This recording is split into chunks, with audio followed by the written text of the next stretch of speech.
3, 2, 1. You ready? You're listening to the Real Pineapple Podcast Network.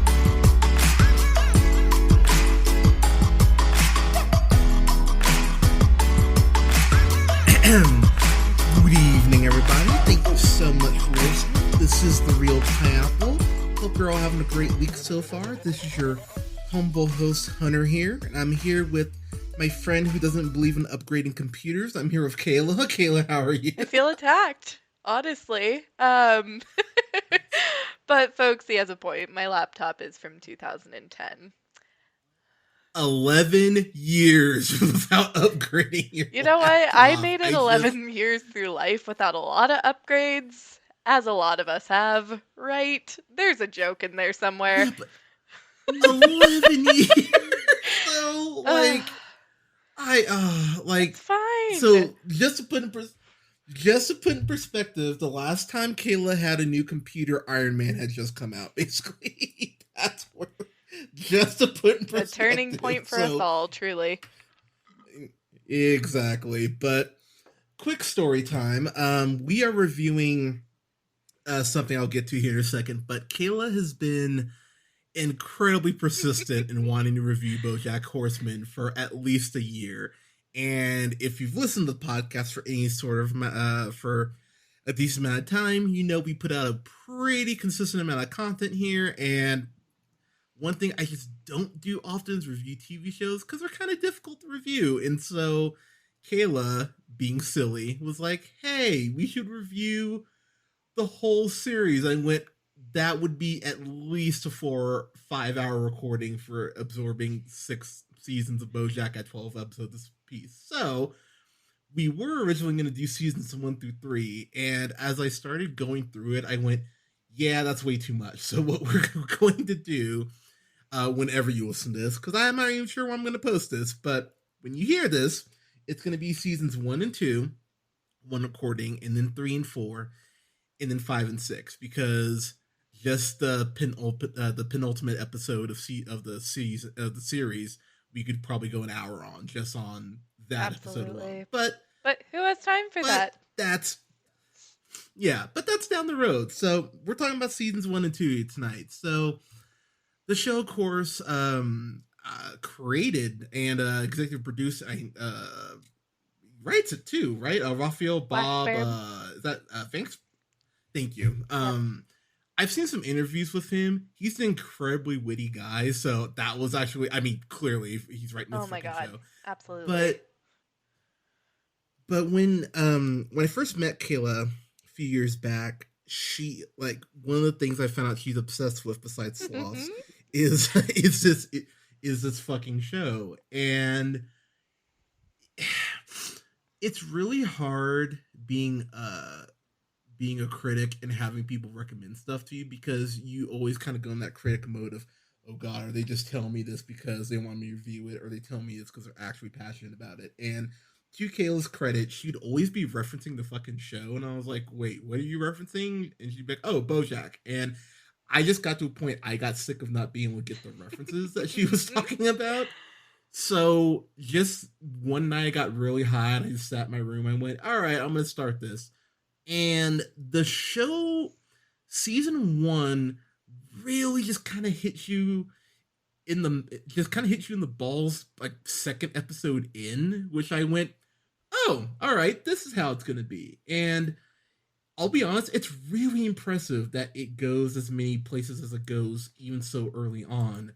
But I want to ask you, because, again, you're the super fan here, what kind of got you going with the show? Like, how did you kind of discover Kind of the it? interesting thing. So I used to be a manager at a Jimmy John's of all places, and my coworker, who, big film guy, but like in a pretentious way. Like, not in a fun way like the Real Pineapple is, right? With all the guests that you bring on, but in a way that, like, you hear him talking about movies and you just want to smack him, right? One of those.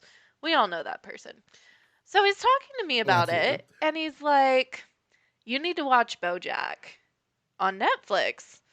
Like, you love Futurama. It's totally up your alley. I promise, I promise, I promise. And he's like, it's gonna take you a few episodes to get into it. Just keep going. I was like, all right, I'll give it a shot. I would say by episode, and he's right, it does take you a few episodes to get into the show. And I give everybody that advice, like, right when I start out, because I think it was season 1, episode 5 that, like, hooked me, right? Okay. So that's how I got started on it. And honestly, you look at it and you're like, oh, cute, this little animated thing about a washed up sitcom actor, okay. Whatever. Like the animation style, it's good, but a little clunky. It's just stylist, right? So you see it and you have no idea what to expect.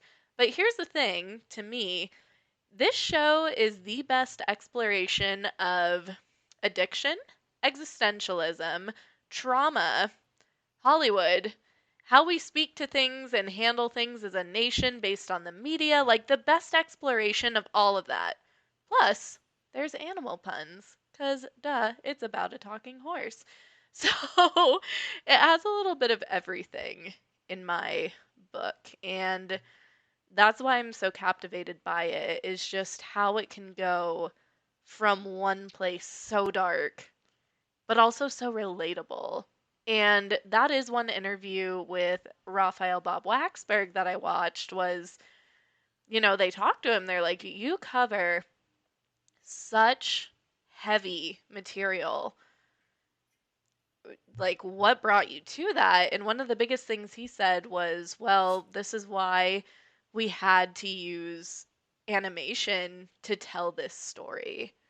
Animation makes it Yeah. easier for us to all digest because whew, some of these episodes, if it were action, it'd be hard to watch. And even some of it as animation, as we know who have watched it, it can be hard to watch.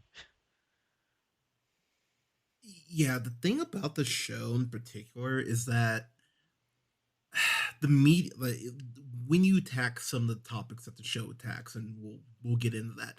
The way you're telling it, the medium is important. I mean, that's why one reason why a lot of people go the podcast route or go the Twitch or the YouTube route. But it does help having these brightly colored animals and like well drawn animals to kind of help digest the very bitter pills that the show throws at you, that you go, wow, that's fucking like the show starts off with BoJack on Charlie Rose, and he talks about how, oh yeah, I'm really drunk right now, but I parked in a handicap spot. Is that okay? And that's literally a minute in. I went, wow, all right. So this is kind of where we're going, but I appreciate that. Like, I mean, it's fucking funny, but I want to go through the cast here real quick before we kind of dive in. So Will Arnett, Oh my huge god. fan of Will Arnett. Absolutely I think the man is brilliant. fucking Jinx. brilliant. Um, I just damn it. I mean, you think about. I mean, he's great in Ratatouille. He's great as a Lego Batman. Of course, Arrested Development, which I'll admit is a show I really enjoy, but those last couple seasons on Netflix really soured me on Arrested Development. I just As a don't think fan they're base, very we just good. pretend those But don't exist and we move on. yeah, those are rough seasons. But but again, Warren, that's fucking incredible. Um, I have a hot take because we do that here. I actually think Aaron Paul is better on I've here never than he is seen on Breaking Breaking Bad. Bad, so I'll take your I word think on it because, that's shocking that dude, you've never Hunter, seen my Breaking whole Bad. life is Really? people being like, oh, you haven't seen this? How have you not seen this? And then one day I will die. That is my Jesus life. Christ. Like, Okay. I rewatch shows that I enjoy because I know they're going to be good, right? Like, it's a comfort thing. My therapist says it's a trauma response. I don't really know what to say to all that. I just know that Aaron Paul is absolutely phenomenal on this show. Todd Chavez is the character that he plays, and he has some of the best character development of, like, out of everybody on this show. And that's saying something because whew, these characters, all of them, they really go on their own journey. yeah, so Todd is the one, and we'll get into it, but I really do wish I had they learn how to use Todd in better Mm-hmm. ways as the show goes on. I'll leave it at that for now. Allison Brie, I won't even go through all the ways She's and my reasons I love favorite. her so much. Just off Community alone, she's bought so much real estate just off that shit alone. I'm still upset with Netflix that Glow got canceled, but I I won't go off on that. know. Same. I But did actually see Glow. but oh my god, you actually you Yeah, watched a well, wrestling okay, show. Good so for kind you. of sidetrack. So my massage therapist of all people, because I went to his house for appointments and he was watching it. So pretty much every time I went and got a massage, we would hang out afterwards and watch Glow. Yeah. Yeah, Glow's a great show. If you haven't watched Glow, people, seriously, watch Glow. Glow's a lot Yeah, of fun. Netflix should sponsor Um, you. We're but plugging she all plays their that shit right now. right. I mean, Uh, Netflix. uh. I'm reviewing Concrete Cowboys this That weekend. Come sounds fake, on, but okay. The but title of the show or movie. yeah, I don't actually know. uh, it's a movie. It's a movie actually about black cowboys in Oh, Philly. It's actually a real thing. So yeah, well, more you know. But Diane might be my favorite character outside of Todd because she is. Do I want to say she's the most layered character? That might be a leap, but we can discuss that. But Diane is a character at first that the show I would say protects the most, and then when you get to meet her family, you that's the realize, exact oh, episode that I she's was got her. hooked on. Was episode 5 when we get to meet Diane's family. And here's the There you thing. go. I am I don't say this lightly. I'm literally Diane. I'm just a little less preachy. Yep. You are Diane. I I feel like a perfect blend of Oh, Todd and Mr. abso-fucking-lutely. Peanut Butter. That's pretty much And where I Mr. Peanut land. Butter is played I by the amazing Paul F. Tompkins. He has very funny stand-up, and he's just perfect in this role. The nice thing that I like about him, since he's kind of a secondary main character, right, is to aside Will Arnett, yes, is he has kind of a higher pitch voice, right? So they kind of offset each other. They balance each other out, not only in the writing of the show, because BoJack Horseman, he's this washed up, bitter, angry, drug addict, alcoholic, narcissist, like dude's a mess, right? And then you have Mr. yeah, Peanut absolutely. Butter, who is just love and light. And he's washed up too, but he's just so grateful to have had the opportunity and to continue having opportunities in his life. On the flip side of that, though, he becomes one of those toxic positivity kind of characters. So you have, the Yeah, toxic negativity that is Will Arnett and BoJack Horseman, right? And you've got toxic positivity on the other side, which is Mr. Peanut Butter, Paul F. Tompkins. it's basically the SpongeBob syndrome of the fact you're so positive that you're not addressing reality, but BoJack BoJack is so consumed with his own reality he can't be positive, and that's kind of the hilarious irony is that if they could just meet in the middle, which to his credit, Mr. Peanut Butter tries everything he can to try to be like to talk to BoJack, and BoJack, maybe outside of only Todd, he shits on Mr. Peanut Butter so often. You're like, God, like I could get I can understand the over positivity being being annoying. I've known slash know Mm-hmm. people like that, so I understand that sometimes you're just like shut the fuck up, shut the fuck up, shut the fuck up. But BoJack gives it to him in a way I'm like, oh man, all right, man, cut him a little slack. Like I know you're a miserable piece of shit, but just because so the show is so I'm conflicted with the show in the best way, in the sense of there are times where I understand why BoJack's frustrated because I'm frustrated for him watching the show. The episode that hooked me was episode 2, The troops which are is the jerks. that's BoJack hates the troops. because so here's the thing. As someone who works in customer service and has people go, "Oh, do you have military discount?" And I go, "Well, yeah, we don't technically have one." And they go, oh, really? And it's like, wow, you entitled. Like, he's not wrong. So the whole second episode, I'm watching it. I'm like, dude, thank you. Because the irony, and, if you've listened to the podcast, Soapboxing Coming, the whole fact that we do not have a draft anymore, the fact that we act like, hey, America's not a violent country, we love everyone, and yet we put men and women on this incredible just pedestal of them volunteering, and then have the nerve to go ahead and not take care of them when they go home, and yet some troops act like they're entitled to shit when they come home, and yet we don't address the PTSD or the broken relationships or any of that shit.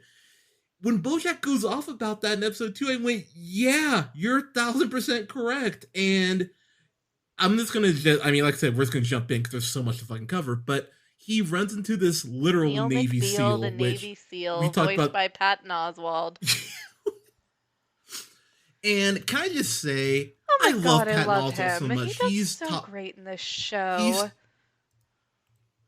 He plays a Pinky the Penguin. He's a major as reoccurring well. character in the show. Thank goodness.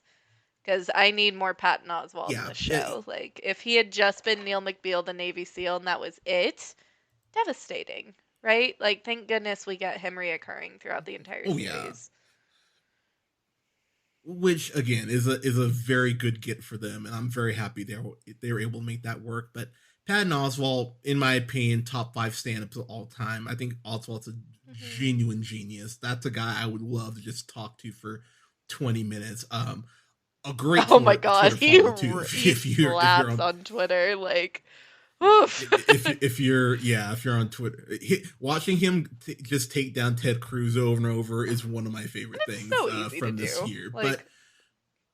But I mean, you're not wrong. But what I love about the episode is that it really does paint a very realistic situation. Because look, if you've gone grocery shopping, you know that there are times that people just leave their carts out or whatever, and like leave the cart with stuff in there. So the whole crux of the argument is that he wanted the SEAL wanted these muffins and called dibs, which the moment he said that, I went, I call bullshit, because to BoJack's point, you didn't have these muffins in the cart. You just expected them to be here when you got out of the bathroom. I went, yeah, he's 1,000 again. Well, here's the thing correct. that I love about episode 2 and why it is such a grabber is because, so in the first episode, they show you who the fuck BoJack is. They show you how he interacts with his friends, his girlfriend, his staff, basically, people who he hires to make him look good, publicists,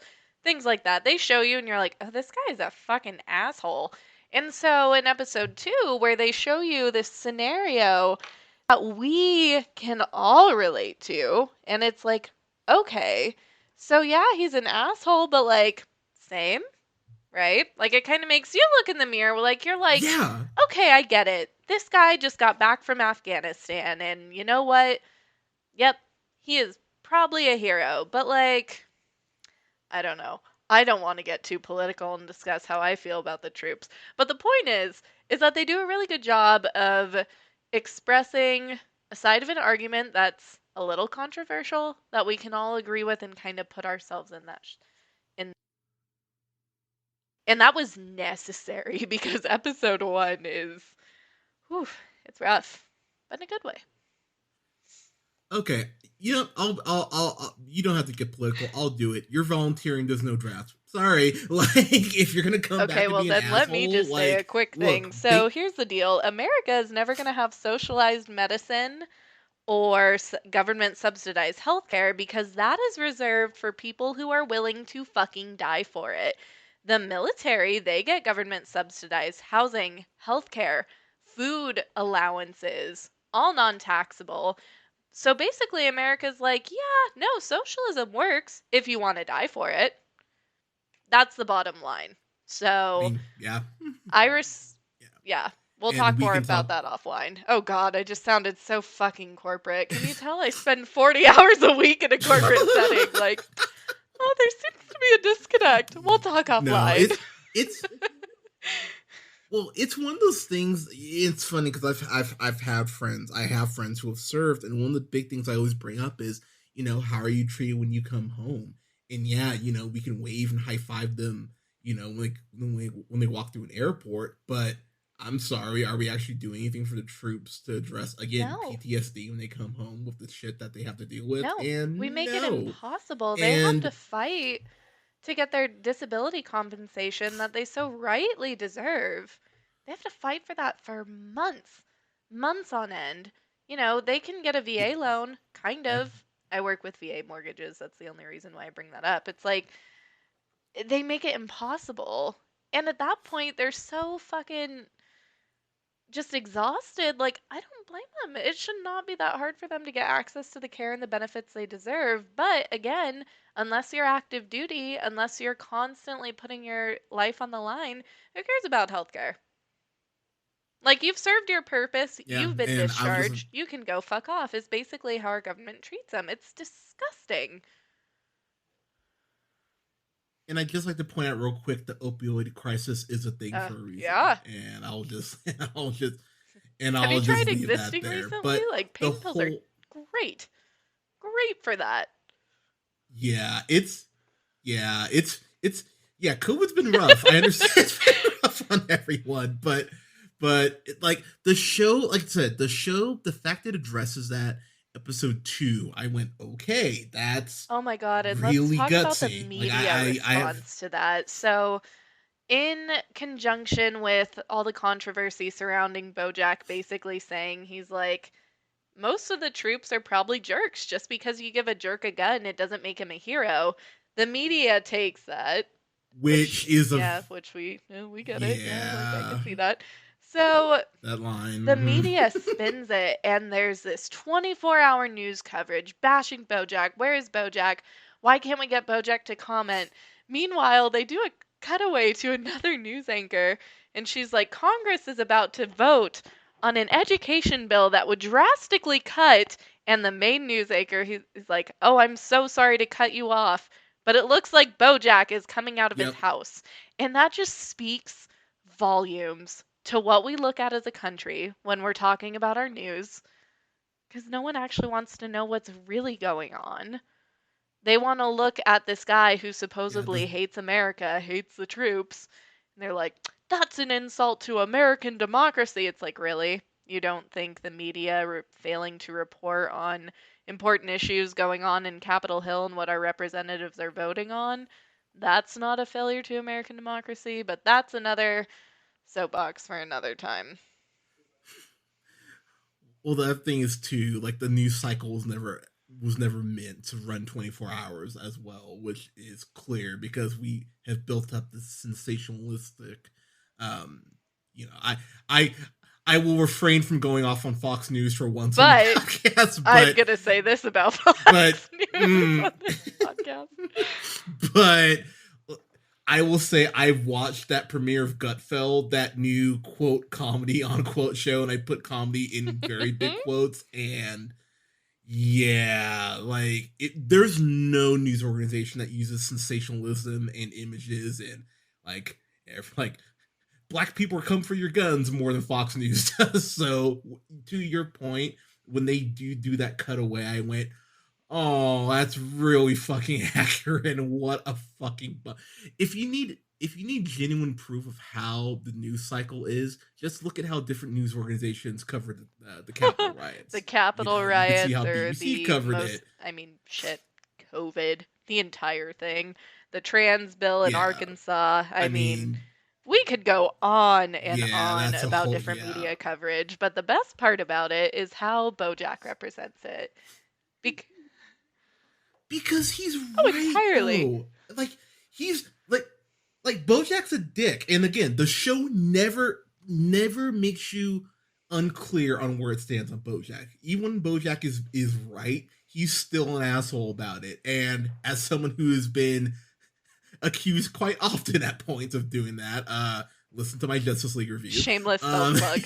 Like it's a very yeah, oh absolutely. It's a huge fucking thing. But the one character we did not bring up. I feel like a Oh, my dick that girl we haven't brought her up PC. yet. Is Yes, is Princess Princess? Carolyn, Yeah, it's voiced Princess by the Carolyn. So amazing Amy Sedaris. Oh my god. I'm a big I don't even know Strangers what with that Candy is. fan. That was a show on Comedy Central like in the 90s, and I remember when I discovered it, I think I was, oh god, I would have been 7 or 8, which I should not have been watching Strangers with Candy when I was, but I saw Silence of the Lambs when I was 4, Cute. so what are you gonna do? But she might be my favorite character from where she starts off to where she ends up, because when she starts off with the show, her and BoJack Well, they're not she together, breaks but up they're with like him in the hooking up. first And episode. Yeah, so I oh, actually have that's notes right, yeah. about this specific arc because Princess Carolyn, oh God, she is incredible. So she starts, it shows him and her, they're at dinner, and she's in the process of breaking up with him. But so through the breakup, through everything, we then learn Princess Carolyn is also his agent. So after their breakup, she calls him, throws on that customer service voice that we all know we can do. Anyone who's worked with the public knows what to Oh, do with when absolutely. we're talking about this voice. And yep. And Hi, he's how are like, you? Yeah, didn't we that just shit. break up? She's like, I'm not calling you as your ex-girlfriend. I'm calling you as your agent. And he asks, and they start talking about it, and he goes, this is one of my favorite lines in the whole series. He asks her, he goes, as my agent, do you think I'm getting fat? What? No way. Prime of your life. And what about as my ex girlfriend? You look like a pile of crap, ate a second pile of crap, and then crapped out a third pile of crap. Well, which pile am I? The Which third one. What? That is the yeah. worst one. Like, she just dishes it out. So she's telling him, she's like, you look like a piece of shit, but let's talk about how your book is going. Let's talk about how we're going to get you back on the map. Let's talk about what's next. Her ability to just separate, compartmentalize like that. Sure, it's a trauma response, like all of our personality traits, but it's Yes, admirable, right? She's absolutely. absolutely incredible. And I feel like the pilot, I usually don't like pilot episodes, but it lays the stage so well of who the characters are, and the writers don't really ever deviate from that much. Like everybody really they They have their yeah. voice in the pilot. Like it's not one of those things where they're better in season 2, like No, they're just consistently good. no one Mhm. does anything out of character, which is really nice. Like, which I was really surprised. Now, I guess the closest thing to that would be Todd, but again, I think they're really figuring out Right. Todd's character in season 1. I think by, I think by season 2 they kind of have a handle on it. But Princess Carolyn, though, the thing, and to be incredibly blunt, because I You usually am on know. here, her response in and I'm paraphrasing a bit, but where she talks about how she takes care of other people because that's the closest thing essentially to taking care of herself. I went, or she's Yeah. not aware of how to take care of herself. I went, yeah, I feel that, girl, because I was like, shit, I really feel that. And so when she is talking to BoJack about his projects and everything, it's a genuinely sad moment when BoJack kind of gets her hopes up again, like there's going to be a future for them. Mm, And I mm-mm. want to say it's episode 2 where she even goes, "I knew this was going to No, happen, and I still allowed myself to it's fall for it." episode Say Anything. What is that? Episode 7. So, yeah, so basically, Okay, BoJack has this, I don't know, realization, let's call it, this epiphany that he really is truly in love with Princess Carolyn. And he's like, you've been there for me when everything else falls apart. And the whole episode, he spends it trying to get her back. And he's like, come on, like, you work too much. Meanwhile, she's going through a huge stressful merger at work throughout this episode. And Bojack is just consistently trying to take her away from that. He's like, no, I'm going to take you out to dinner. We'll go put our toes in the ocean. And then by the end of that episode, she's like, you know what? I deserve to be happy, and I choose to be happy. And not a second fucking later, BoJack's like, Princess Carolyn, what are we doing? We're just two lonely people trying to be a little less lonely. And Which is such a brutal line to deliver. Like when he says that, my heart just sank for her because there was genuine like, oh my god, we're gonna do this, and the way that he just pulls the rug out from under her, um, or lets the cat out of the bag, if you I'm will. Like, smiling just so hard it's right now. like, Like, I don't want to laugh because what the fuck? But that was. God damn it. That was come good. on. Never mind. but but it's a but even after the breakup though, she Oh, lands on her that's one of feet. the best But I Oh, for fuck's sake. Oh, but even okay, so with her theoretically and literally landing on her feet because she's a cat. So she gives herself the best motivational speech the next day. This poor girl, she wakes up, she's brushing her teeth, going to the gym. She's like, "So you got your heart broken. Serves you right for having feelings." And her coping mechanism is to just throw it all at her work because that's something that makes sense to her. And it makes sense to a lot of us. It's like, hey, if I do this thing for X amount of hours, I get X amount of money. That all makes sense. Sometimes in life, when you're trying to navigate, like for example, trying to have a romantic relationship, she's like, you know what? I choose to be happy. This makes sense. Even though she wants to be happy, the other partner can just bail. Anybody at any point can just bail, yeah. and that always doesn't make sense. But working, that makes sense, and I relate to that so incredibly hard, as we all do. Well, yeah, I mean, hell, when I started the podcast, I mean, I've talked about it before, but I just moved here after having a Yeah. big fight with my folks, and I was back to being suicidal again like I was in high school. And I just kind of started I out of just want to proxy, hug and it's you. grown to what it's grown to. I I just a know, couple fuck. months there. But um but that was something I was so grateful for, that I had Scott and Colin to do the podcast with me at the time. And I'm forever in debt to them for that, because I don't really know what would happen if this hadn't started. But it's a trope for a reason. Princess Carolyn, she's really great at being an agent, and I think that's something that I really appreciate about the show, is that it shows her being a great agent. Like, she's not, trying and failing. She's really fucking good at it. And the fact she keeps getting BoJack work in itself is a fucking modern miracle, because BoJack Oh invents my new ways god, to that fuck is this the up. understatement And of the fucking I year. That is.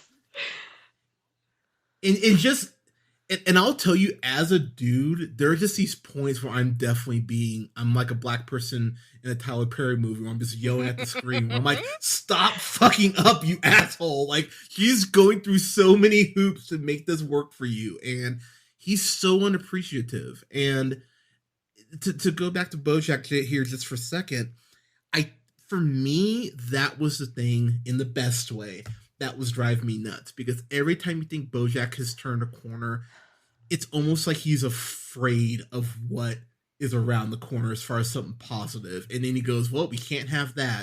And he does something, and And you just go, God that's damn it, dude. super But again, relatable. And that is something that I really appreciated it about is. this show because, like us all, I've gone through some shit. And there were times where all these things were happening around me. I had friends, stop talking to me that are no longer in my life and all these things.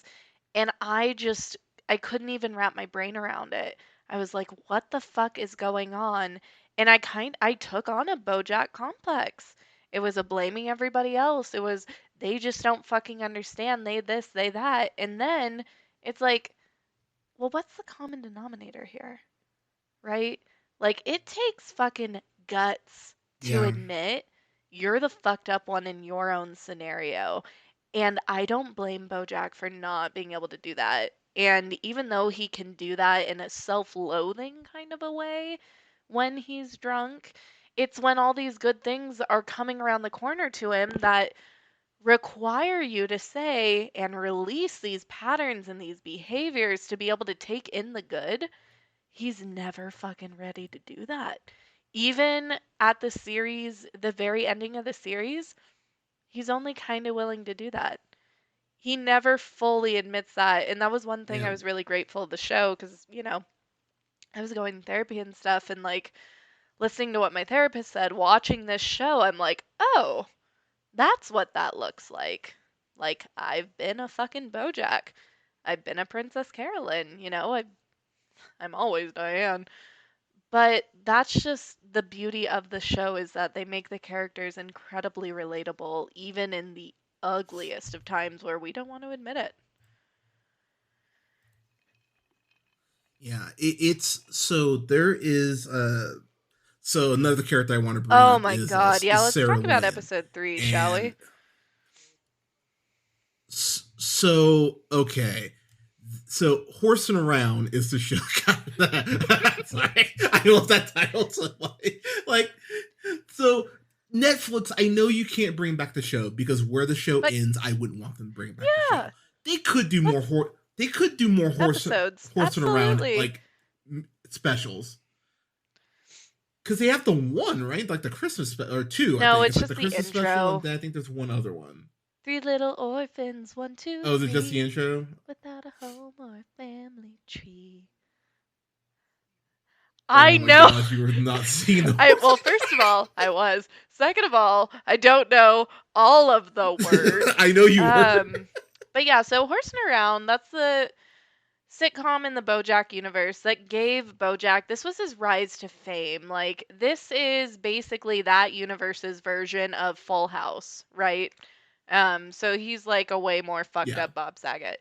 And then Well, Bob Saget did fuck I the don't one girl blame on the anybody show. for that. As long So as everybody is consenting and of age, good for I'm him. just saying, like he does fuck Sarah Oh, Lynn, yeah. and Okay, that's well, let's creepy. get to that. So, So episode 3. So, so we have the intro of Sarah Lynn. And Sarah Lynn, picture like a Britney Spears type of character. You get your fame really early on, and they have flashbacks of the show. Sarah Lynn, she's a little girl. And they hint at her having like a stepfather who molests her, and people alienate her on the show. Sorry, yeah, what were you going to which say?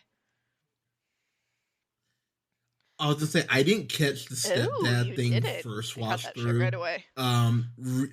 Rewatch rewatching it. Actually, yeah. God, when did I rewatch season 1 yesterday? Because I was rewatching it over the last couple days.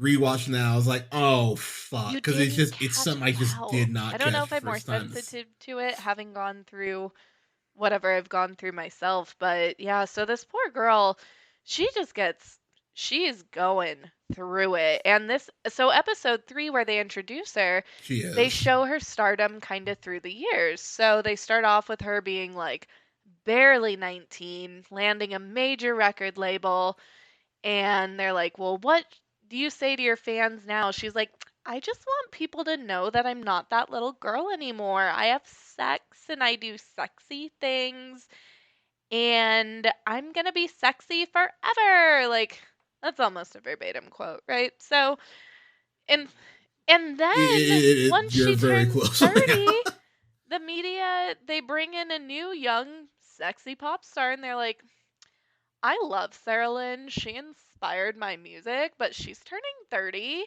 and the people just don't want her no more." Like, and that is how the media treats our celebrities. So this poor girl, she's washed up like BoJack in her own right. Like, poor girl turned 30 and the media is just like, "Yeah, no, you're not hot anymore." Because for whatever fucking reason, we only find like barely adulthood, like basically post prepubescent girls attractive, but again, we'll take that offline. um, So it's really funny. It and I don't. You can make this argument. do I'm it. gonna make the argument. It came across very Disney Channel to me. Like the moment these girls turn like 18, 19. It's like, all right, well now we gotta, now we gotta slut them up. And the the thing about that is I remember to date myself a little bit, old man Hunter here, but when I Oh my remember God, when that poor Lindsay girl. Lohan turned Yep. 18 and the floodgates of creepy old dudes like who were like 40 who were like, oh man. I remember the first time I heard about a countdown clock to someone turning 18 was for Yes. the fucking Olsen twins and going, whoa. Like it's been a fucking it's a thing. By no means am Oh I God, saying it's no. right because it's not. But the whole the whole concept of someone being 18, 19. Look, and this is what, again, old man Hunter is gonna say. Look, discover your sexuality, do you, but 18, 19, goddamn, let them grow into it. Like, don't force this shit on them. And the media, All of it. fuck All of it society, forces it upon us. And to be definitely. honest, if I were in the public eye, like, I've had a hard enough time being a female in my own bubble. I do not look like a pop star, right? Like, I have had no eyes on me outside of my own whatever circle. If I were in the public limelight and turning 19 and having like people telling me I'm fat at a size 2, oh, I'd be a drug addict for fucking sure just to cope. Like, I totally understand Yeah, where it's like Amanda Bynes, Lindsay Lohan, just Miley Cyrus when she went on her weird little thing. And then that perfectly illustrates in Sarah Lynn in the show because we see the media representation of her and then they're like, "Oh, well, where do pop stars go when they're 30?" And that's how she gets introduced in the episode and she's on a shit ton of drugs. She goes to BoJack's house cuz she just got broken up with very publicly because of course when you're a celebrity everything is public. So she's devastated. Her last record tanked, like she is at the lowest of the low. And so she goes to BoJack cuz that was pretty much the only stable father figure in her life, and he only did it on TV. There's plenty of cutbacks to him treating her like absolute shit, but it just goes to show she had no one else. yeah. Like, that was her option. Can you imagine how isolated and lonely that could feel?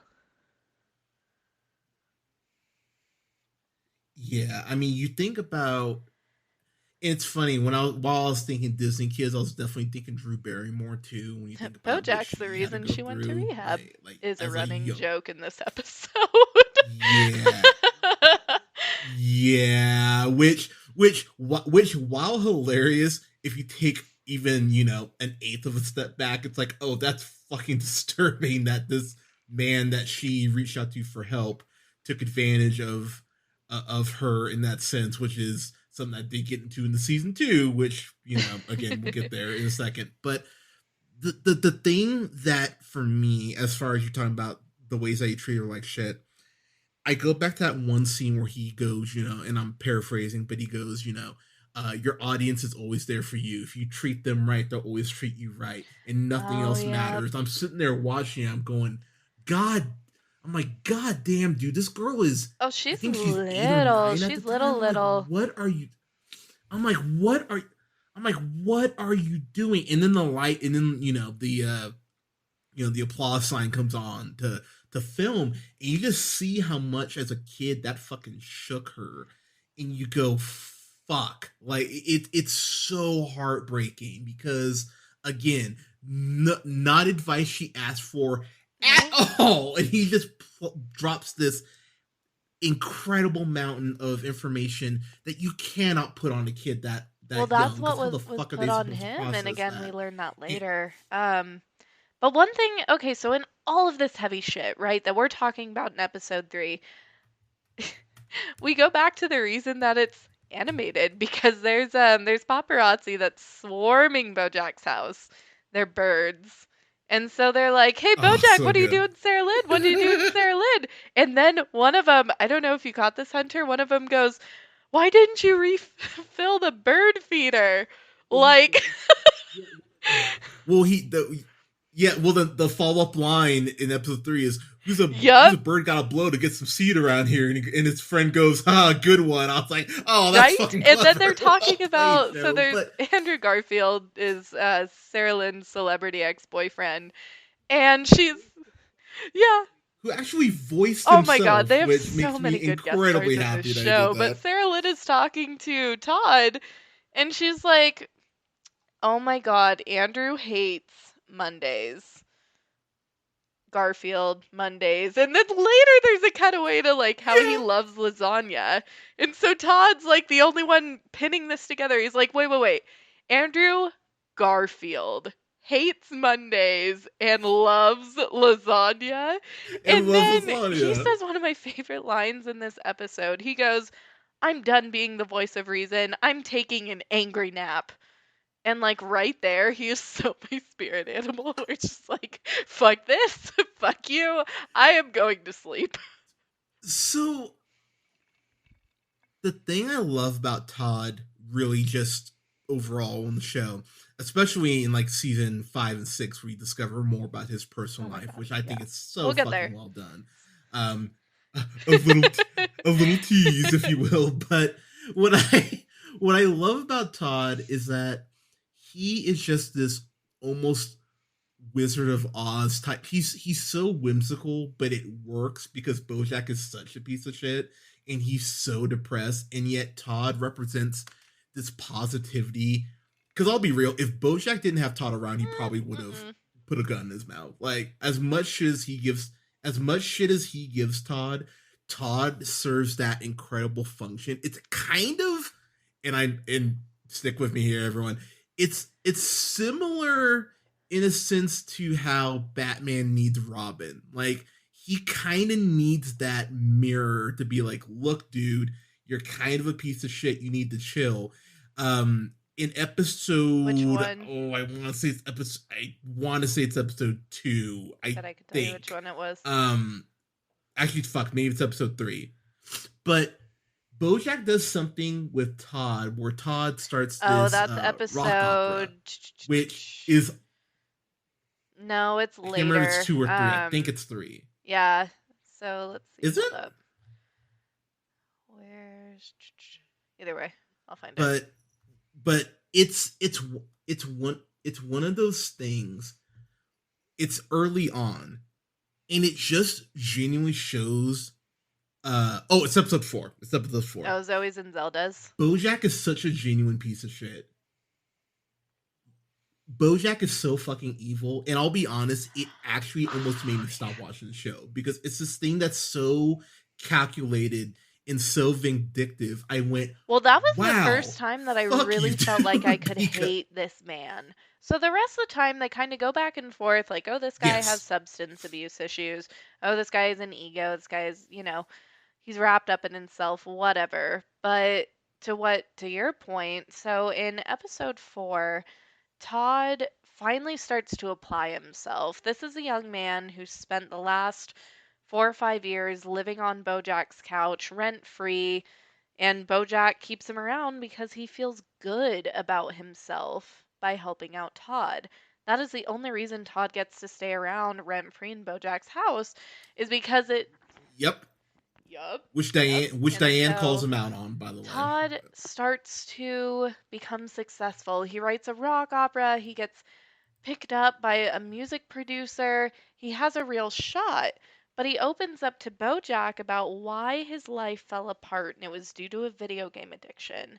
So when BoJack starts to realize in this episode, oh fuck, I'm gonna lose Todd. He's gonna become successful. He's gonna move out. BoJack stages a heist with the talented, amazing character actress Margot Martindale, who voices herself in the show. She's Bob Raphael Waxberg's like favorite reoccurring celebrity guest. Actually, I saw that in an interview. He stages this whole intervention to put the new version of the video game that ruined Todd's life, like the newest, whatever of it, in his possession so that he fucking blows his audition. He completely loses his chance and BoJack is there the entire time orchestrating it, and you find out he's the one who did it. And it's like you said, it's so calculated. It's the first time you go, wow, this dude truly, truly does not give a fuck about anybody but himself. The one guy in the one person in the series he consistently calls a friend, he's willing to completely screw over so he doesn't lose his roommate. Because that is his only claim to feeling good about himself. Yeah. And could you fucking imagine having someone in your life like that? It's actually I had a friend Not Adam to who's call him similar out to that, but directly or that's a whole anything. other that's a whole oh, I haven't talked to him in years, and Don't we all? he knows he's a piece of shit. But pay child, yeah, pay child support. But Damn. but but but something that I love that Diane says, because she flat out says, "Do you let him stay here for free Yep. because you're being nice or because you're terrified of being alone?" And I'm like, yeah, oh, it's the latter. It's clearly the latter. And BoJack, of course, plays it off like, no, I'm being nice to Todd. I'm Who the fuck mentoring would him, want to which look up to this guy? come the Like, that fuck is on. a terrible idea in and of itself. And for those of you who are still listening along and don't know, so Diane comes into the picture because she is BoJack's ghostwriter. BoJack is trying to get this memoir off the ground. He wants to get his career back on track by telling everybody his story. But he's having a hard time writing it all down because, when you're fucking high and drunk and treating people like shit all the time and watching old episodes of your TV show, yeah, it's literally every goddamn Which he day. does It's kind of hard to constantly. write a book. So, Princess Carolyn and Pinky Penguin is his book publisher, voiced by Patton Oswalt, as we discussed earlier. They hired Diane. And it just so happens that Diane was also the author for the book Secretariat, who is kind of like BoJack's hero. He was a racehorse in the 70s, and BoJack just absolutely idolized him and looked up to him as a kid as his only father figure. So BoJack immediately has a pull to Diane. He's like, "Oh shit, she literally wrote the book on my childhood hero." So he agrees to work with her, and that's how that happens. They're introduced in episode 1. So in episode 4, where we're talking about her here, she's been basically at his side. I mean, you figure probably what, 40 hours a week. She's with him, every single day, talking to him, At learning least. intimate details about his life, while also kind of being a fly on the wall to how he's interacting with everybody else. So in episode 4, she kind of starts to call Todd out on it. And at the same time in episode 4, and this is where you start to really get to know Diane, because the only thing we know about her prior is she's an author, she's dating Mr. Peanut Butter. Another important note. Which is a great gag. The way BoJack discovers it, goes like, "Oh, you've Many seen his times. penis. That's correct. You've slept together. That is also correct." And they just go through this list of shit, and I'm like, "Yes, they're dating." But BoJack, to your point, his brain cannot comprehend that someone could date someone like Mr. Peanut Butter because it hurts it breaks his logic that someone like her could be with Mr. Peanut Butter. And that in itself is kind of tragic in itself that he can't see why people do like Mr. Peanut Butter, because yes, he is obnoxious, but Mr. Peanut Butter, he cares about Diane in a way that BoJack really doesn't know how to show. And while he says he loves her, does he? It's kind of one of those questions that early on, especially, you kind of go, you would almost look at your friend and shrug and go, he might love her, but does Oof. BoJack know what love is? Because Yeah, that's that's another another question heavy in one.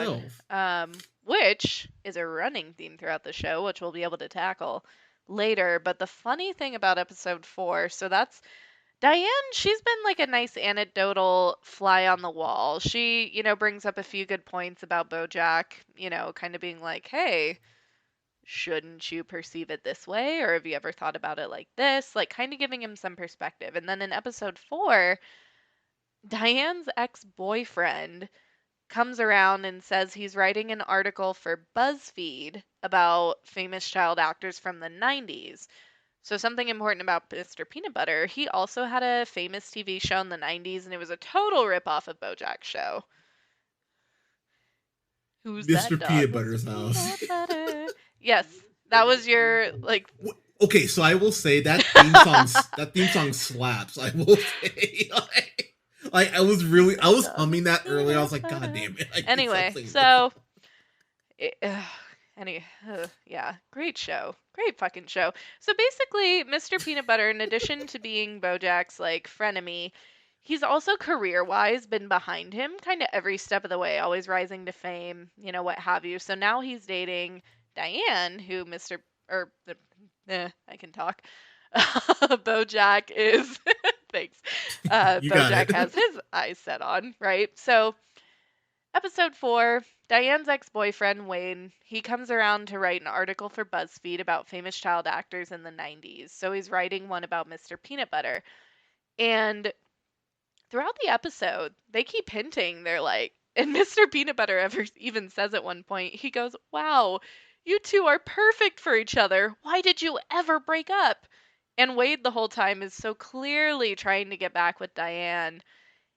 And at the end of the episode, Yes. he points it out to her. He's like, "You can pretend to be this person in this life, but we both know who you are."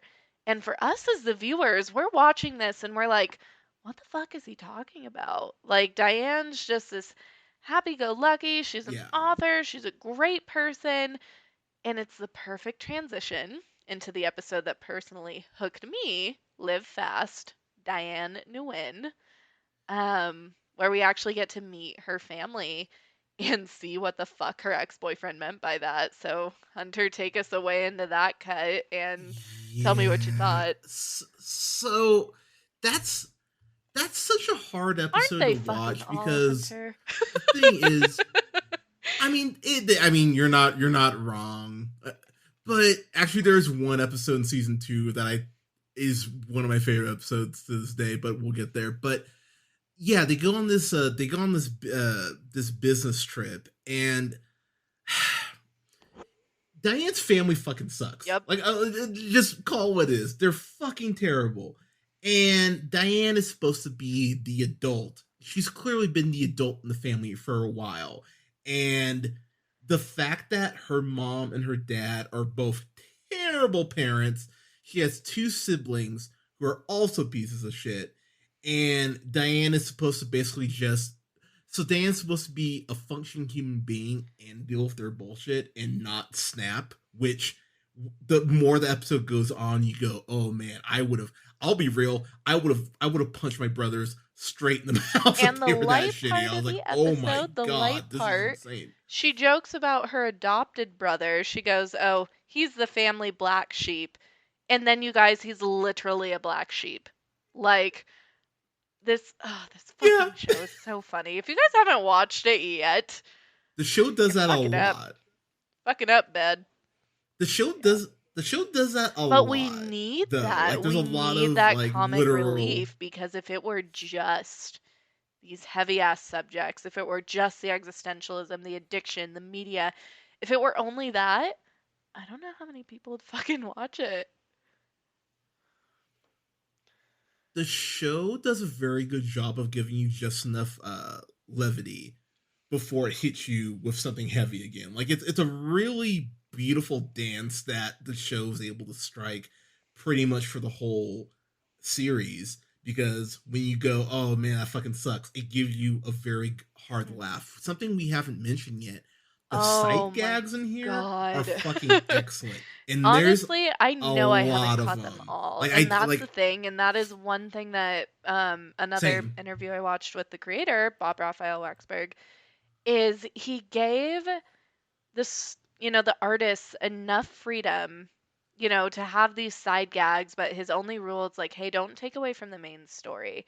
So, for example, we have the family black sheep, literally a black sheep. There's raccoons foraging through the garbage in a couple episodes. There's a running gag where Mr. Peanut Butter orders these big banners for his party, and it'll be like, I had a ball at Diane's 35th birthday, and underline ball, and use a pretty font. Like, that will all be printed on the banner. So there's that running gag. Um, there's a group of ferrets Yeah. all dressed in business clothes because a group of ferrets is called a business. I mean, you guys, this this shit is loaded. There's a Oh there's a yeah, bat who's Herb's blind executor. Yeah, that's a great Yes, one. There's an insane absolutely. amount of side gags that they pull. So I do want to get almost through season 1 here, but just to kind of rattle off some stuff that I really enjoyed. BoJack goes on this bender, like a 2-week bender with Sarah Lynn and Todd after Mr. Peanut Butter proposes to Diane, and that proposal is really rough because even when she says yes, it feels like there should be a question mark after it because it's like, yes, I'll marry you, but They're they're not. so good together, They're but not. it's I'm really on rough. Diane's side. Like at the at well, at the point in the show, like it's doing a decent job of showing them, I think, being good together. Obviously, that doesn't last, spoiler, but the way that, but the way that that breaks down, and even her hesitancy to go ahead and accept it, because I think it's what 2 episodes later she's already talking about how the wedding is over a year away, and it's already feeling like a lot. I Yeah. went, well, that's not a I'm good sign. So you're already starting. So you're already starting to kind of see the I mean, you cracks even see the there cracks that in early on, her which is like, acceptance of the oh proposal. It's like you said. And the whole time, there's every yeah, time it's their relationship, it's like there's a shadow of people who know her better or who recognize this darkness in her. I mean, her ex-boyfriend in episode 4, he even says there's a darkness inside her, and for her to call him when he finds it. And the most haunting thing about that line is that it shows up again in season 2, episode 1. We finally have present yeah, dialogue between BoJack and his abusive mother Beatrice, and she says the exact same thing to BoJack. She says, "You come by it she honestly, does. the ugliness, the darkness inside of you." And so the writing, there's so many parallels between BoJack and Diane. And so you have this bonding force of their darkness, their trauma, and then Mr. Peanut Butter, dating Diane and just wanting to fix her, but never actually taking the time to listen to her to get what she needs out of it. And that's illustrated as early as fucking, Yeah. season 1, episode 4. The thing about Diane and Bojack's relationship, especially as the book is being written, is that you get these little glimpses, as you mentioned, into Bojack's family life early on in season 1. But as the book is continuing to be written, but Diane, he's so afraid of letting anyone really see who he truly is. But in Right. order to write a fucking book, that's kind of a thing. And so as the walls come down a little bit, and we as the audience get to see more, and Diane gets to see more, by no means is an excuse for his shitty behavior, but you definitely go, oh, this makes a fuck ton of a lot of sense. I'm Yeah, go jumping for it. ahead to season 2 here real quick, but there's this point where Bojack's in front of the TV and his Ooh. parents are fighting, and Hmm. Beatrice, Oh my who's God, played she by Wendy Malick, who I kills in fucking this fucking adore. show. Uh, uh, yeah, Just Shoot Me, Hot in Cleveland, you've known from other stuff as well. But she flat out says that I was beautiful before I You had you, and ruined you me, ruined me. BoJack. Like Just you the better haunt become and little 6-year-old like BoJack that just line. responds, head down. He's like, I know. Ugh.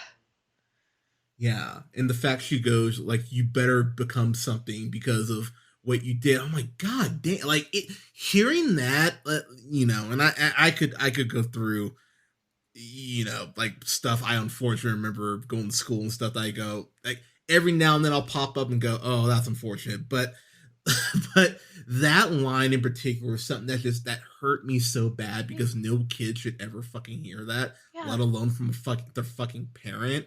But then she puts the cherry on top of the devastation Sunday by going, "Oh, I'm gonna go hide your dad's heart medication." I'm like, This bitch is God ruthless, damn! Like, and y'all. it yeah, it hurts you.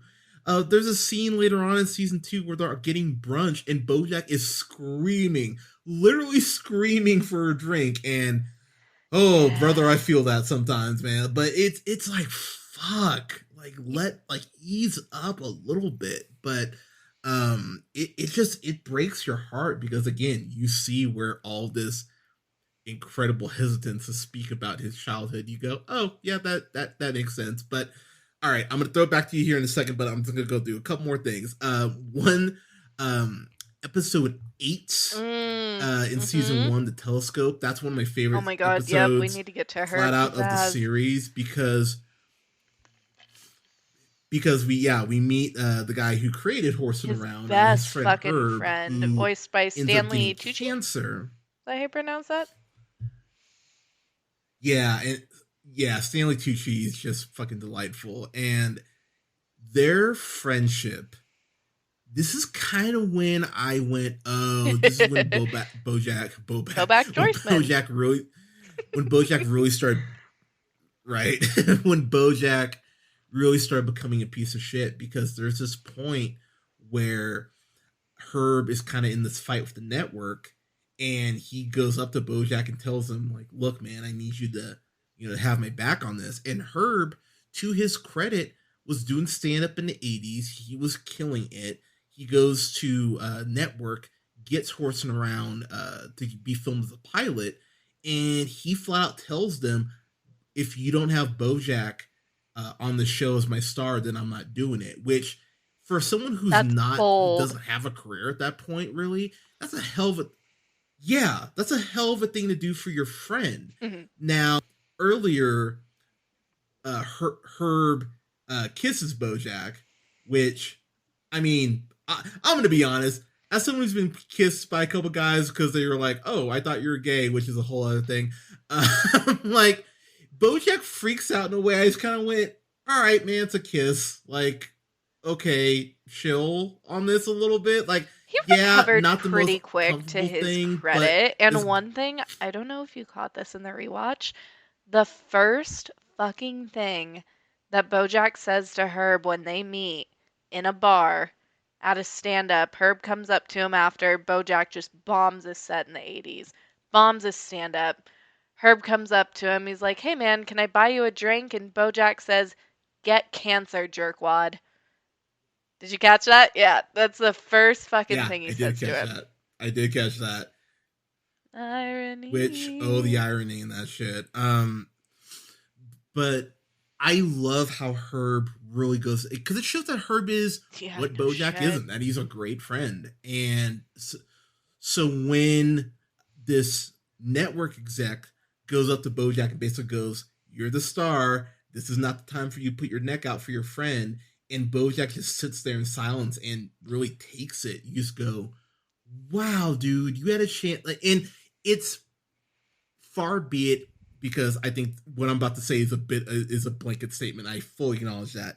It is very hard to say that there's that one moment in your life that could have changed everything. This is one of those moments so early on that you go, this was a chance for him to do the right thing, and he And took the it coward's haunts way him out. And forever.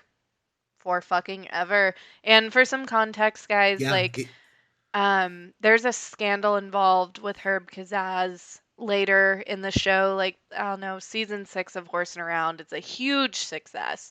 Huge success. Millions upon millions of dollars are being made from this show. And there's a gay scandal that comes out because Herb is gay.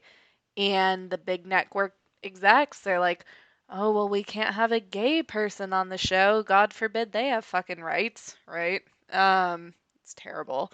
So Herb right, begs BoJack. He's like, "If you threaten to walk, if they let me go, they'll listen." And BoJack just, yeah, he couldn't do it. He didn't want to lose couldn't his do it. fame, even though Herb sacrificed, potentially, right? He risked his chance to land a TV show by putting his neck out there and saying, unless BoJack's my star, you don't get the rights to my script. So he does it for him at the start, and he is the reason Yeah. BoJack has any of what he has. And when it came down to it, BoJack couldn't do the same for him. He couldn't be fucking bothered. Which is just insane when you think about it. And, that, to your point again, the fact that he doesn't have that level of fame. He doesn't have fame at all Nothing. without Herb, and the fact that he couldn't, the fact he only had to say a sentence and go, "I'm not doing the show without him." That's all he had to say, and the fact he couldn't even, yeah, it's one of those things you go, "Wow, man!" Even Todd, as is almost whimsical as Todd is, he flat out goes, "Oh, so this is a guy you dicked over." I went, "Yeah, that's actually the perfect term, because screwed I don't think is even strong enough, but Ugh, dicked over." I went, "Yeah, that's if you actually could even that cover that's about something that like about that. covers So it." in this So episode, BoJack ends up going to true. Herb's house and he has dinner with him once he finds out that he has cancer and he dies. And the night goes pretty well. They joke around. It's almost like there isn't this big thing looming over them. Like they have a good fucking time until. Yeah, until like BoJack. Here's the thing, and this is something that we have to call out. BoJack doesn't want to get forgiveness because it's the right thing to do. He wants to get forgiveness because he wants to feel better, and he knows that he only has a certain amount of That's time the only until reason he Herb fucking dies. reached out That's is what this because he breaks found down to. out What? that this guy who he used to be his best fucking friend, who he completely ruined his life, has cancer. He's like, oh, I should call him. And Herb does the right thing at that point, because at the end of the night, BoJack kind of he goes to leave and he goes back in there. He's like, hey man, um, I'm sorry. He doesn't even really give like a real apology. He doesn't really say what for.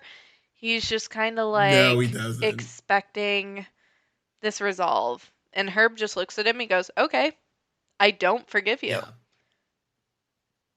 And he, yeah, and oh he has God. And every the right thing, not to forgive him. Herb Like, says it in such a chilling way to me. He says, you abandoned me, and I will never forgive you for that. Now get yeah, the fuck out of my house. And I'm like, you know what, dude? Good for you. Like, forgiveness is you forgive someone for yourself. If you're the one who did wrong, no one ever deserves yes. forgiveness to make themselves feel better. That's their fucking job. Like, I've done some fucked up things. Who hasn't? I don't need anyone's forgiveness because that's for them. It's up to me to right that wrong in my own life and to reconcile that on myself. You can't put that on somebody who has wronged you. True. And I think the other thing too that's just so insane is that he is so desperate Oh to be my god. told he's a good person. It actually reminds me of that because it reminds me randomly of that scene of Oh Schmidt my from New god. Girl when he's asking Nick to get his blessing for CCE, and I'm like, why do you need that? And he just needs someone to tell him it's okay. He to ask Diane, like, I need you to tell me that I'm good. I went, first off, wow, the fact that you need someone to tell you you're good, that's a whole other Well, issue he in itself, that you never he need never got validation it. He from never got just it from his anyone. mother. He never got it from his father.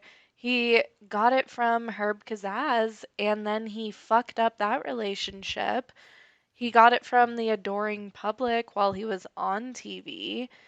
But he never, this is a man who has never self soothed because he wasn't given the tools in his childhood to be able to do it. So, of course, he's looking for external validation. I don't blame him one bit, but at what? I don't blame I him do. for looking for it. I blame him for never.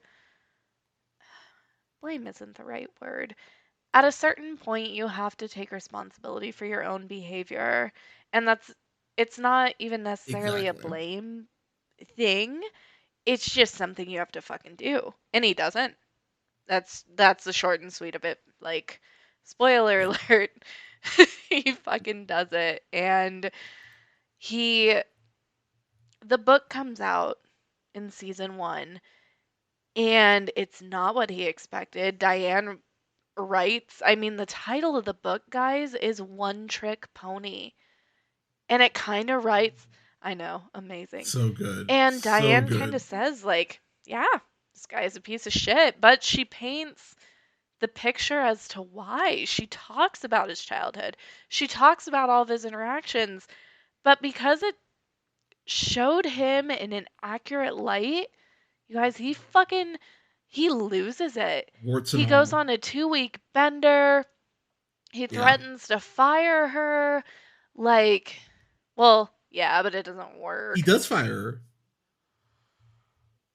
I mean, he does, but he even says that, because when he calls her out on it, he goes, this isn't me. This is us talking as friends. This is a boss telling his employee that you did a bad job and you need to start again. I was like, Jesus Christ, dude! Like Well, he's the sense ruthless of to her. betrayal Like there. in I that, mean, he had this yeah, idea of his memoir that it was going to paint him in this light for everybody to love him again because that's all he wants. And so he just felt this deep sense of betrayal that, oh, she sees me the way everybody else does.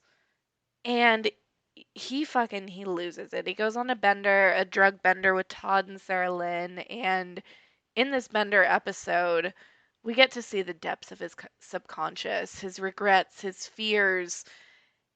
It's remarkable. One thing this series is very consistent with, aside from everything, but the second to last episode is always just it leaves your jaw on the floor. There's no way around it. And at the ending of episode 11 season 1, it references what you were talking about, Hunter. He shows up, vomit on his shirt, like just completely blitzed out of his mind to a ghostwriting seminar of all things where there's a panel of authors and Diane's there. And he goes, I have a question for Diane. You can publish the book however you want. I don't care. I don't care that the world sees me like that. I just hate that that's the way you saw me. And I need you to tell me that I'm a good yeah, person. Do you think there's hope for me? I need you to tell me that I'm good. And she says nothing. And yeah. I It's mean, oof. So there's that. And then in the finale, BoJack wins a Golden Globe for his book. He gets cast in his dream role, you guys. He's playing Secretariat, his idol, his father Secretariat. Yep. figure. And shocker, guess what? It still doesn't make him happy. And that's kind of the theme we leave off in season 1. It's like, oh shit, I have everything I ever wanted. Now what? And that's the thing. Like it's because Diane brings up, and I'm paraphrasing.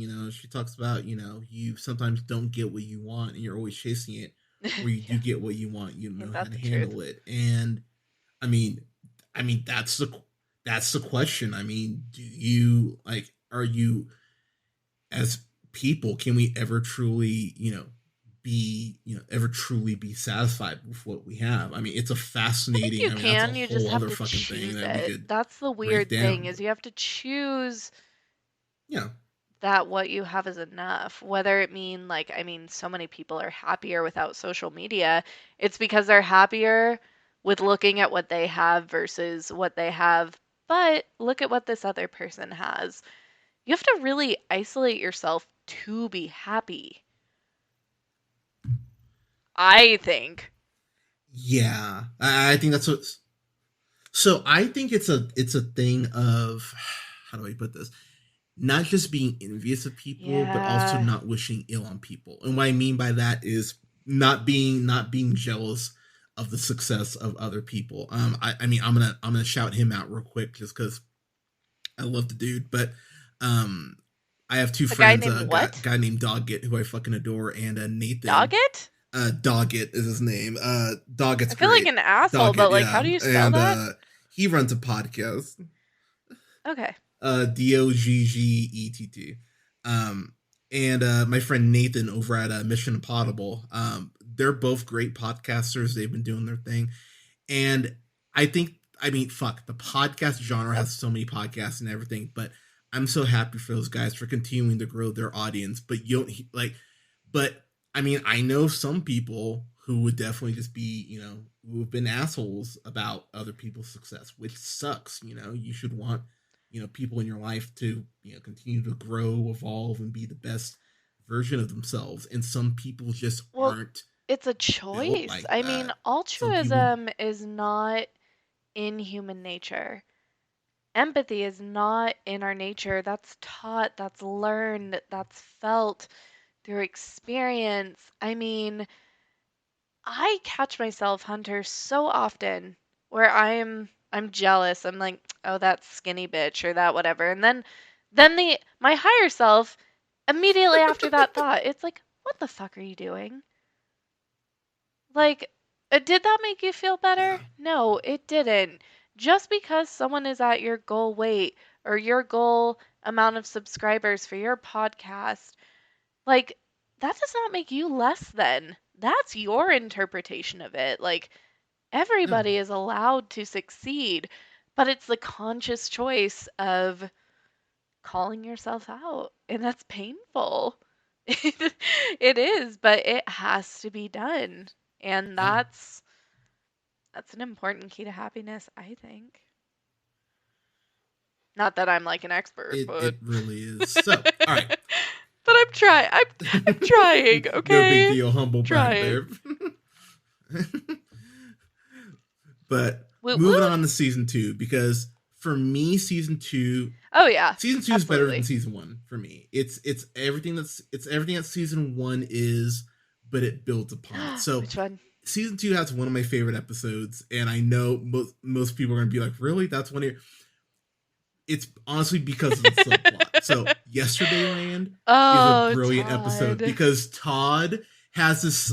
So Todd has a subplot where he opens up his own Disneyland, and it sounds so fucking stupid on paper, but the way they execute it, the fact he's dressed up, he's dressed up in a top hat and all this shit, and the fact that the Walt Disney Corporation misspelled Disney on their on the trademark form or whatever. Todd builds this fucking horrifying theme park with like mattresses on fire, this contraction of his face that looks almost like something out of Horizon Zero Dawn. Like it's fucking incredible how quote Disneyland unquote is built, and it's but then it flashes back to all these times because BoJack's like, "What the fuck? You're building Disneyland? You've never referenced it." And it cuts back to like 5 times that Todd has very specifically gone, "Oh hey, I got this. Hey, I sketched out the plans for my Disneyland." Yeah, And he's BoJack's just like, "Oh, so not all paying right, go attention away, to leave his me best alone." friend. Best And friend, quote unquote. but it's so fucking funny that we see Disneyland quote realized unquote. It's fucking incredible It's and it's amazing. so goddamn good. And I'm very I'm very sad that there wasn't more Disneyland. If they could have extended it for another I don't episode, I would have know. been It okay got with its that. point But across, but goddamn, here's the one great thing about it did. this It episode. did. So we meet my favorite of all of BoJack's romantic interests. Her name is Yeah, dude. Okay, so here's why. Really? So he Okay. meets this owl. Her name is Wanda, and she just woke up out of a 30-year coma. Okay, so she went into a coma in the 80s. Yeah. And what's interesting about her being Sorry, my roommate just walked in. She's topping off my wine. So what's interesting about yep, you get it. About Wanda Priorities, I get is it. she wakes up from this 30-year coma that she fell into in the 80s. And there's also an observation of people who when they rise to fame, they become stunted and they're stuck the mentality, like whatever age they were when they became famous, that's where they're stuck. So BoJack is just as stunted as this woman who woke up from a 30-year coma. So even though they're the Yep. same age, they're both just stuck in this completely different reality. She's basically a naive 25-year-old, and he's just a fucking asshole who's stuck in that age. And Yeah. throughout the season, Wanda, she's growing. She's working through her job. She's catching up with technology. She's catching up with current events. I mean, everything from the last 30 years. And BoJack he stays in the same place, and that's ultimately their demise. In and it's just so profound. Yeah. It so she has one of the best lines in the show, and I'm gonna save It's the that flags, for isn't it? the kind of wrap up. But I yep. But going through season 2, there's a couple episodes I really want to touch on. And the big one, or one of the two big ones, we have to talk about Oh Hank After boy. Dark. So that's Oh, episode all right. 7. And here's the thing. And I figured bring this up now since you just got more wine. I figured We can always talk about we it, can talk bitch. about it I'm now. ready. So okay. So it's clearly supposed to be about Bill Cosby. Like the show never comes right out and says Right. it's about Bill Absolutely. Cosby, but it's about Bill Cosby and Hippopotamus. Hank Hippopotamus. Oh, Populus, that's right. Um, he's that guy. He used to have so the reason why you can clearly say it's Cosby, not only did he have his own show, but the show goes out of its way to go, oh, used to listen to your albums as a Well, kid. and And I it went, aired in who's that sound 2015. I like? mean, Like that this was was a bit, shortly after all the trials. I mean, it was very yes. evidently tied just based on the timeline alone. But yeah.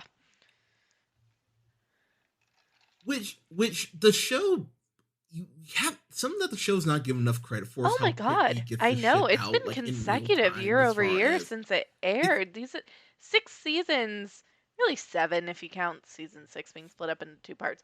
It's just high quality, Yeah, never strays away from the vision, the characters, like year after year.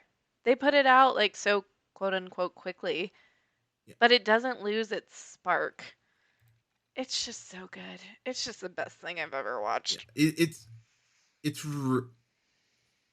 really impressive, and I will say for me that what's so crazy is that so they're doing a book tour One for Trick Pony, it's yes. the paperback version of the book, right? Yeah, and someone brings him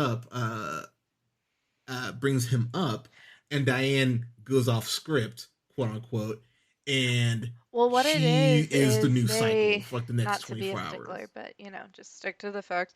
So No, go someone asks, they, so they're in a library, they're touring, people who have read the book show up to get it signed to ask questions, and he says, yeah, this question is for Diane. Weren't you worried that this book was going to hurt Bojack's reputation? And Bojack is like, yeah, that's a great question. I'd also like to know the answer to that. So clearly there's still some animosity about the book not turning out the way he envisioned it, clearly. And she says, she's like, I just wanted to tell the truth about this man. There have been plenty of celebrities who have done way worse. And the person in the crowd goes, name, like who? And she starts naming all these celebrities and she says, Hank Hippopopoulos. And there's just like a gasp amongst the crowd. And they're like, Uncle Hanky? What do you mean? What did he do? And she's like, all yeah, of his former assistants accused him of the same thing. I mean, it's public record. You can look it up. And then everybody whips out their phone. She's like, oh, you don't have to do it right yeah. She says you now. can. She says you can Google it. She flat out says you can literally Google it, and everyone there Googles it and goes. And to piggyback off you real quick, the fact that everyone calls him Uncle Hank, and Bill Cosby is known as America's dad. That Yep. again, another parallel that's right fucking there, and I just Boom, went, there it is. oh fuck. The and the thing about this episode in particular is that there's a scene where Hank, basically his current assistant Nicole, I want to say, um, reaches out to Diane and says, "Hey, like I need to talk." And so Diane goes and meets her in this parking garage, and Nicole set her up, and Hank gets out of the limo or whatever, and Hank flat out goes like, "I'm an institution. Who the fuck are you?" And unfortunately speaks some truth where he goes, you know, this is, we're in the age of people not being able, I'm paraphrasing, of being able to essentially Yeah. not be able to pay fucking attention. Um, I I would like to point out to everyone, by the way, that there's a certain rapper in Canada that is very close with Millie Bobby Brown. It feels like most people just don't even bring that up for whatever reason, but that's a whole other thing. So, unfortunately, he's not wrong. It feels like, and again, this is a 24-hour news cycle, which is another fucking issue with it, that you always have to have something on so that people, the news is almost, the news has done less to inform people more so than any time in its history. It's done less, it's Well, really not only softened the that, but blow I on mean, things that it's a should be perfect important. example of And how we idolize celebrities because we feel like we know them. Art is such, it just illustrates itself in such a way where we see people on TV, they feel like they're a part of our household. They're our friends. They could never do such a thing. It's like you realize you're looking at a character. So when these scandals come out, something in our yeah, psyche, we don't want to believe it. And a lot of times we fucking don't. yeah, It takes a lot of hard evidence. I mean, shit, there have been, I mean, perfect example, one I'm not particularly proud of, but it's an easy example off the top of my head. I mean, Chris Brown, how many fucking hits has he had since he beat the shit out of Rihanna? Everyone's like, oh, it's just music, it's catchy. Now, Kanye with all yeah, his fucking psycho shit, people just yeah, don't want to believe yeah, that, creatives that we've embodied this idea of who they are. So when it comes out of who they really are, we don't want to believe that. And in the Horse and Around universe, I'm sure there was a lot of that going on with BoJack, and that's why he was able to rise back up to fame after his book. They're like, "Oh, he's so tortured. Oh, oh, like people pity abusers." So the thing that's interesting about that is that in the culture we're in right now, I think the other issue is that there isn't, there's A levels lot to of this, but nuance. there's not anymore. Or like, yeah, and the issue with that is that there's no universal when it comes to nuance. Like my line, fuck, I'll use a perfect example. Fucking comedy. I've gotten this argument with friends, especially over the last 5 years, about, what's a joke, what's a joke, what's not a joke. I mean, I've had people tell me like, oh man, they made a gay joke, like they should never be allowed to do stand up again. Yeah, It's no like, all right, shit. I've heard black jokes since I was 5. Like, really? This is like really, like one gay joke is enough to just break your spirit? Like, come on now, like, come on. Fuck Joss Whedon, what he's going through right now, allegedly, what he did, because I don't want to get Allegedly. sued. What he allegedly did, what he allegedly did. Look, love his Avengers films, but I'll tell you right now, because so much of that shit allegedly happened on the set of Buffy, I try to watch Buffy every day, can't do it. One of my favorite shows ever. I'm like, well, that sucks. Can't now. And this is something that is true. I think it's season five or six. I think it's six, where there's a scene where Spike, who's a character on there, uh, is about to rape Buffy. And I remember being 13 watching that and going, what? And actually looking at my Because mom we and going like, normalize rape why the hell culture is and that over in there? And having sexuality of this, fucking it's just that's again, we'll continue this offline. Um, yeah, but that being a giant kind of what the fuck moment for me, growing up. And Hank, unfortunately, he's right. The episode ends with Diane at an airport, and she's watching what's happening on the TV. And guys, I'm telling you, as a man, what I'm about to tell you, do not do this, because she's sitting there depressed because Hank, again, Well, unfortunately, is well, right. wait, before you And this say that, so when guy, she's a couple watching the rows seats news, over, it's Hank Hippopopoulos, and they take him on TV, and this is after Diane has been in the media. She's getting death threats to her house. They're talking about her on the internet because they're saying she's a lying cunt for, saying these things about Hank Hippopopoulos. One guy even calls her out. He's like, "You women are all the same. You make these broad accusations to ruin a man's reputation, and you have nothing to back it up." And there's a whole Fox News like caveat where, they just get on there and they say how women are liars, and it's awful what they put Diane through in this episode. And when she finally decides, she's like, "You know what? I am taking a step back from this because I can't win this battle." BoJack actually helps her with that. He's like, "You're not going to win." And so finally she steps down, and she's in the airport. She's about to leave to go be a ghostwriter for somebody in a war-torn country. She's leaving her husband after they have a huge fight. There's a lot that happens to Diane in season 2. So she's getting ready to leave after the media fight of her life to yeah, expose Uncle Hanky. And she's in the airport. Uncle Hank Hippopopoulos is on the news. And the news anchor just goes, "Did you do it?" He goes, "No." Well, and the news anchor replies, "Well, that's all I needed." So poor Diane, she's sitting there the lowest we have ever seen her as an audience. And some asshole sitting next to her, some asshole guy, just goes, "Hey, smile." The whole episode is about us just treating women like shit, not believing women, not believing their victims, and then some creepy chauvinistic asshole just, "Oh, you'd look prettier if you'd smile." Yeah, you'd look fucking prettier with, I don't know, your teeth on the curb while I stomp your fucking head in. I don't know.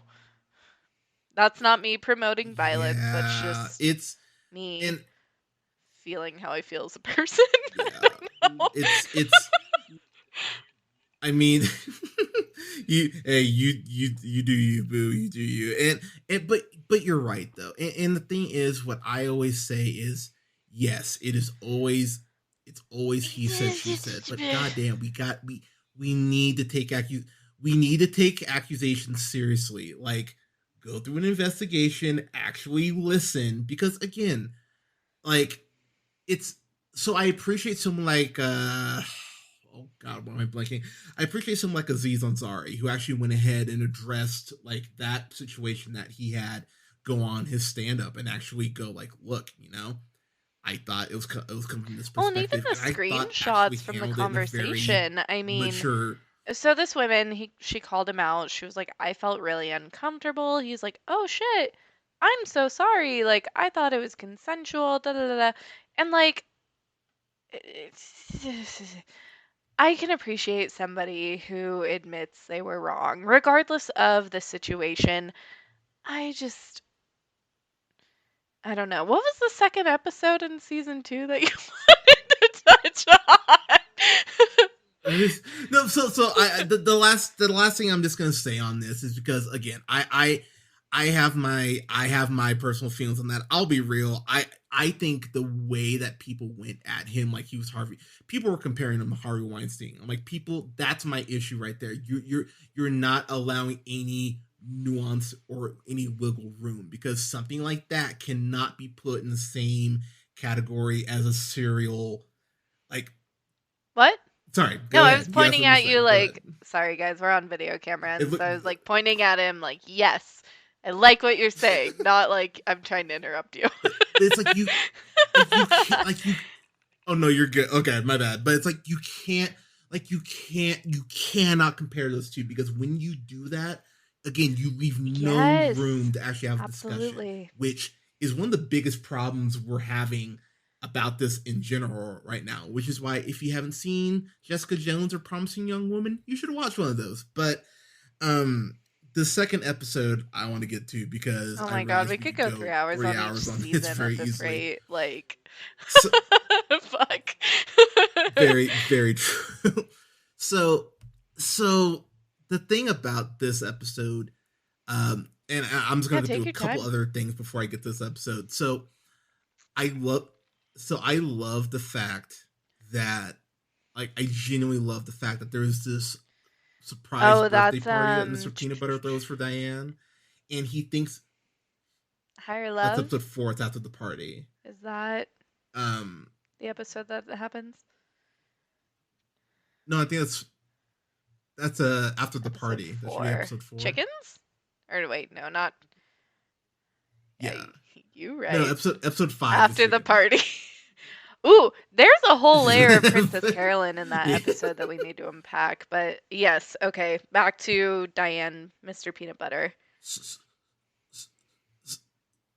So the thing about that I love is that it shows that when you're in a relationship, you could mean well and you could just completely get it wrong. And it's just a thing that you have to, it's very important why you need to communicate with your partner, because Diane and Mr. Peanut Butter have this great night, just the two of them. She's super happy. She's like, "Oh my god, this night's perfect. I just want to go, go in the house with you and cuddle and just be us."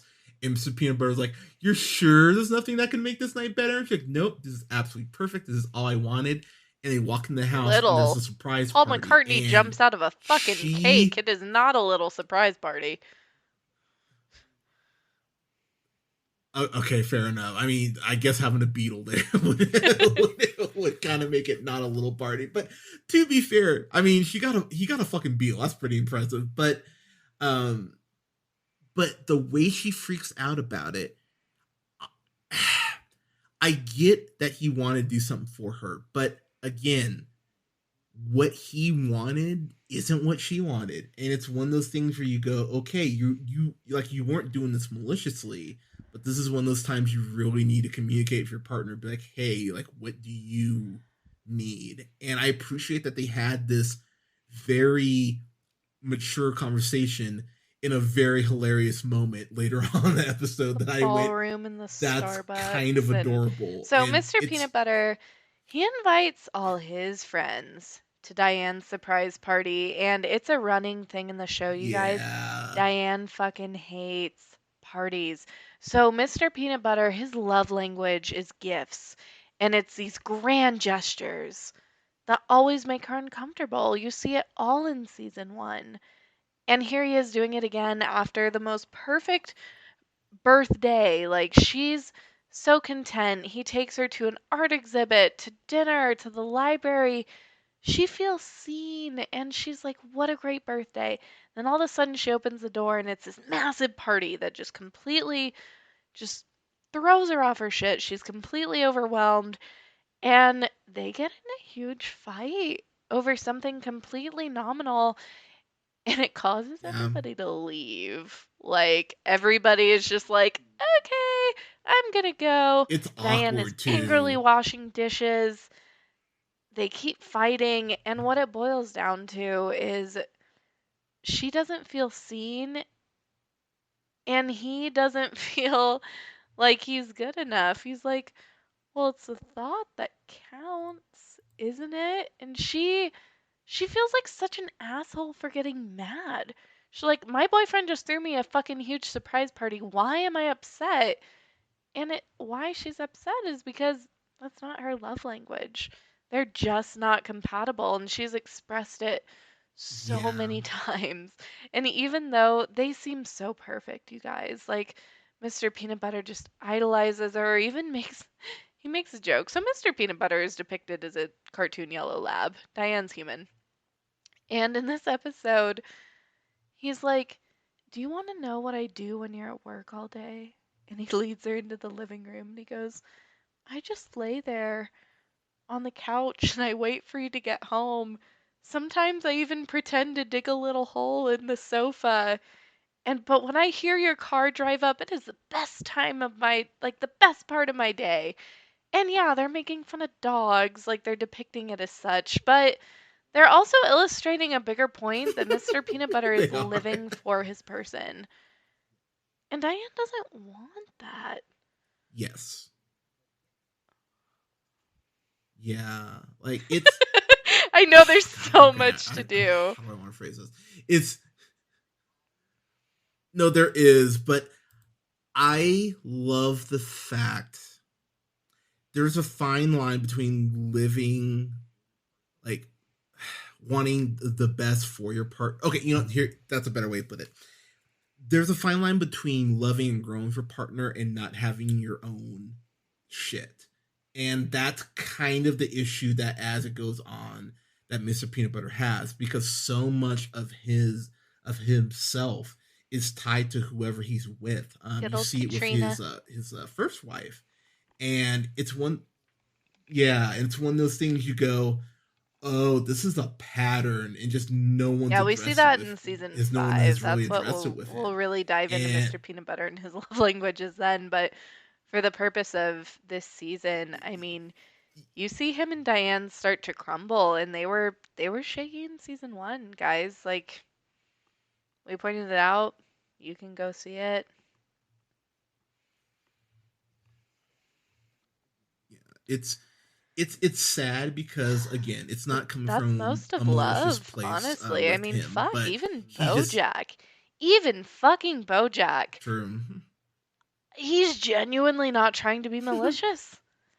Even when he is being malicious, blatantly. Like with Todd's rock opera, it's like he's just so desperate to cling on to what he has, and all we have is our own experience. And I think, or I know rather, one of the things that has made me the happiest and made me feel the best is that people only operate to what they know, and it's best, no matter how bad it hurts, it's best to always assume positive intent.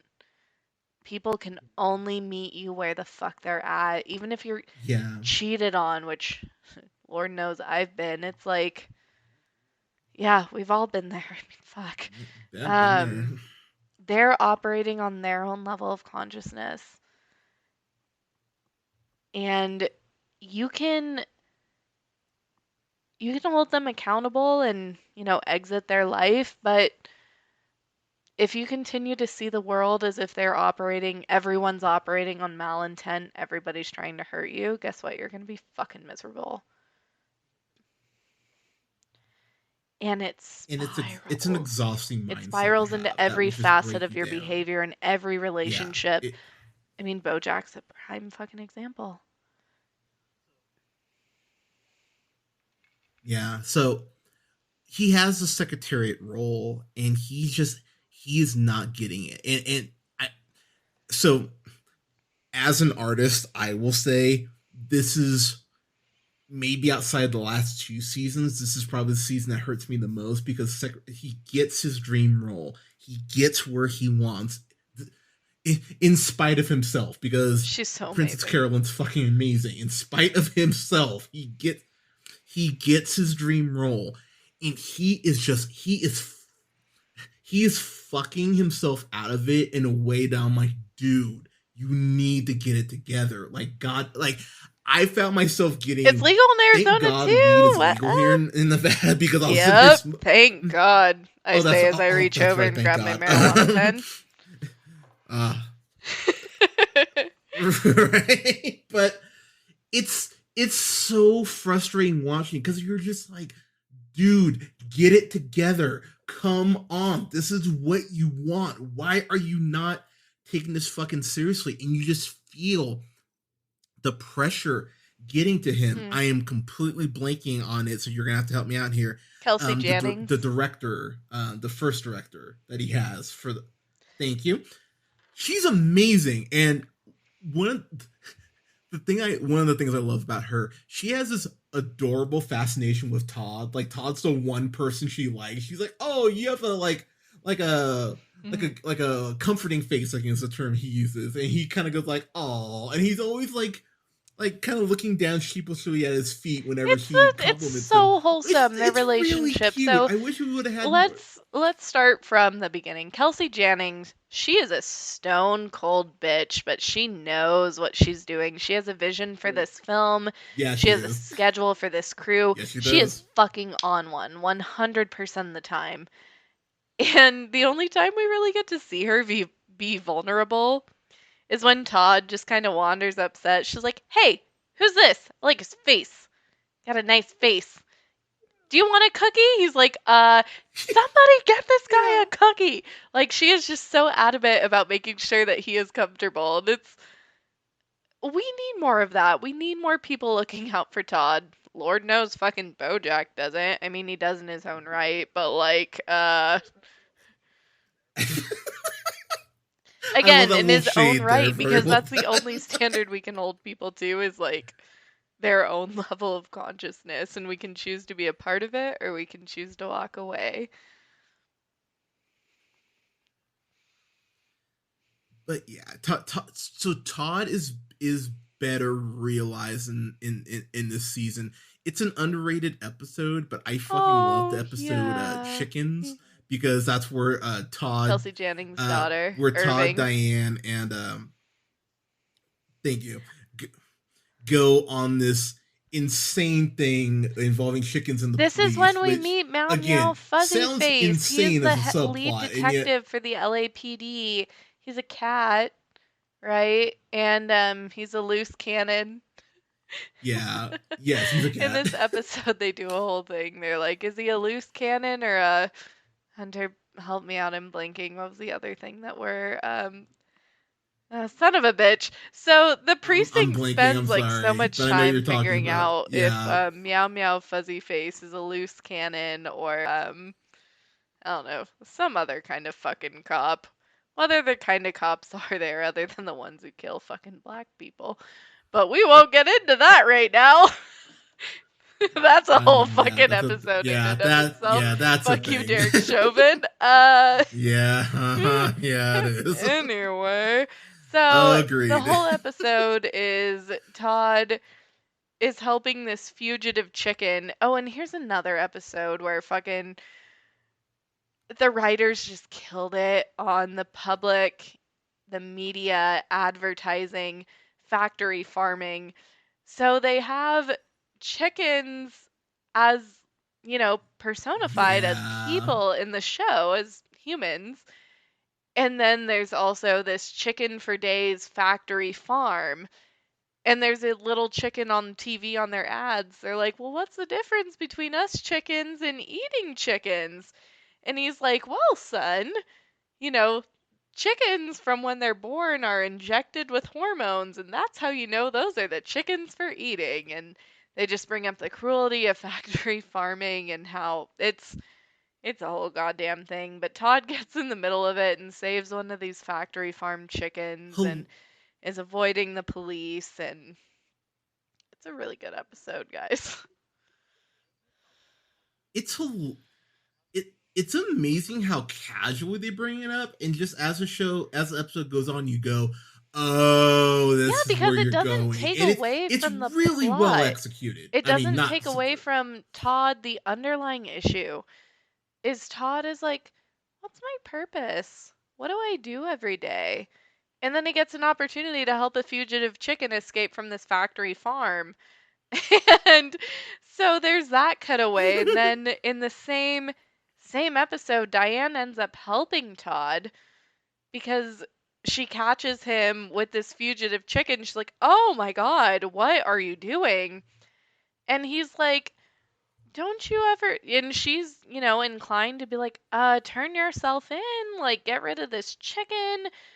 This'll help all your problems go away. She's inclined to quote unquote do the right thing. And he's like, "Don't you feel like you're just doing the wrong thing by doing the right thing? What about your underlying purpose?" And that's something that Diane has struggled with since episode fucking 1, you guys. Like, she she's just as adrift. And so when she Yeah, gets you're the not opportunity wrong. to like do what feels right, yeah, she helps Todd out with this fugitive chicken. And it's great. It was really cool that she kind of Oh my stepped up in the fucking god. pecking Did you order, have this written but down? Like each episode, you're like, I want to make this joke about this fucking no, thing. these are I'm hand to going in God. These are raw. all I off the don't even top. have these I fucking promise. notes. I These took them. I are just genuinely off the top. they're around here somewhere. So kudos. Kudos. No, I got you. But okay, so we have to talk about the Wasn't it second episode I chickens? really wanted to address. And Fuck. no, Going actually, off the this so rails. this is for me. This is for me top. Hmm. This is for me top Oh my 5 god. episodes of the whole season, Okay. and we'll get to our final thoughts after this. Oh my Escape from god. LA is such a Yep. kick in the balls. It is one of the most heartbreaking. So Love you, I Leia. started watching this with my partner, and so it was Miss you. love you, Leia, love you, baby. But it was one of those things where I started the show. I think I was a season in, and she even asked me 11. like, "What episode are you on?" I'm like, "Oh, I'm like season 2, 11. episode. I think I was on chickens or something like that." And so she went, "Okay," and I think she caught up within like a day Good for too. And she fucking was like, "All right, her. cool, I'm caught up. Atta Go to sleep." girl. So we were watching Escape from L. Atta fucking Oh yeah, girl, no, dude. oh yeah, She's no, amazing. she's really great at binging shit when she needs to, but she really is. But we're watching the Escape from LA episode together, and BoJack basically has a mental breakdown, leaves Secretariat, and goes to New Mexico. Now, it Herb was Kazaz oh is. So god, she was, she was a friend of yeah, she she was was Herb was Kazaz's girlfriend at the she time was in the dating early him, right, or was 80s she where married? Herb got discovered. BoJack gets his first shot at fame. And the girlfriend, her name is Charlotte. She's a deer. And in in the episode flashback, she leaves LA. She walks away from it. She's like, this town is really superficial and I see more than that. So she's introduced originally in the first season during BoJack's bender in his subconscious mind. She's like, "Why don't you run away with me to Maine? Come to Maine." And he plays out this whole life in his head with her in his drug trip where they have a daughter and her name's Harper and they live in Maine and they have this beautiful life. And when he's old in that life, he's like, "What are you thinking about, honey?" to Charlotte, the dear, the ex-girlfriend of Herb Kazaz, who he goes to see in New Mexico. She goes, "Oh, I'm just thinking how great it could have been if you had chosen this life." And then we see her again at Herb's funeral in season 2 because he died, having cancer. It's this whole thing. And after he and Wanda break up in season 2, he's completely without direction. He's like, I don't know what to do. This movie is falling apart. My relationship is falling apart. And Diane's like, well, let me ask, when was the last time you were happy? And he was like, oh, it was 30 years ago when I was fucking around with Herb and his girlfriend. Herb's dead. So he drives to where the ex girlfriend lives in New Mexico, just shows up out of the blue, drives overnight. She comments, she's like, you look like shit. And yeah, and she brings him to her Yeah, home in New she's Mexico not where she's wrong. married. She has 2 children. And Bojack's completely taken aback. He's like, oh, I wasn't expecting a husband and kids. What was he expecting? We don't know. Probably someone to fucking nurture him and feel sorry for him, take care of him, and fix all his issues and take him back to a time where he was actually happy. What ends up happening, you guys, is he ends up Yeah, he lives at this woman's house. Yeah, and he makes two friends with the months. whole family, but he ends up in a twist. What? Oh, whoa! Let's save it. Let's build up to that All right. because Well, I which wanna bit? save that bit. Okay, you go. You go. You go. But so okay, so he's living there for 2 months. Princess Carolyn, God bless her, And he is could be about to have a sued, by hernia the because way, for BoJack breach of won't come back to contract for fucking not LA. showing up for his I film, his job.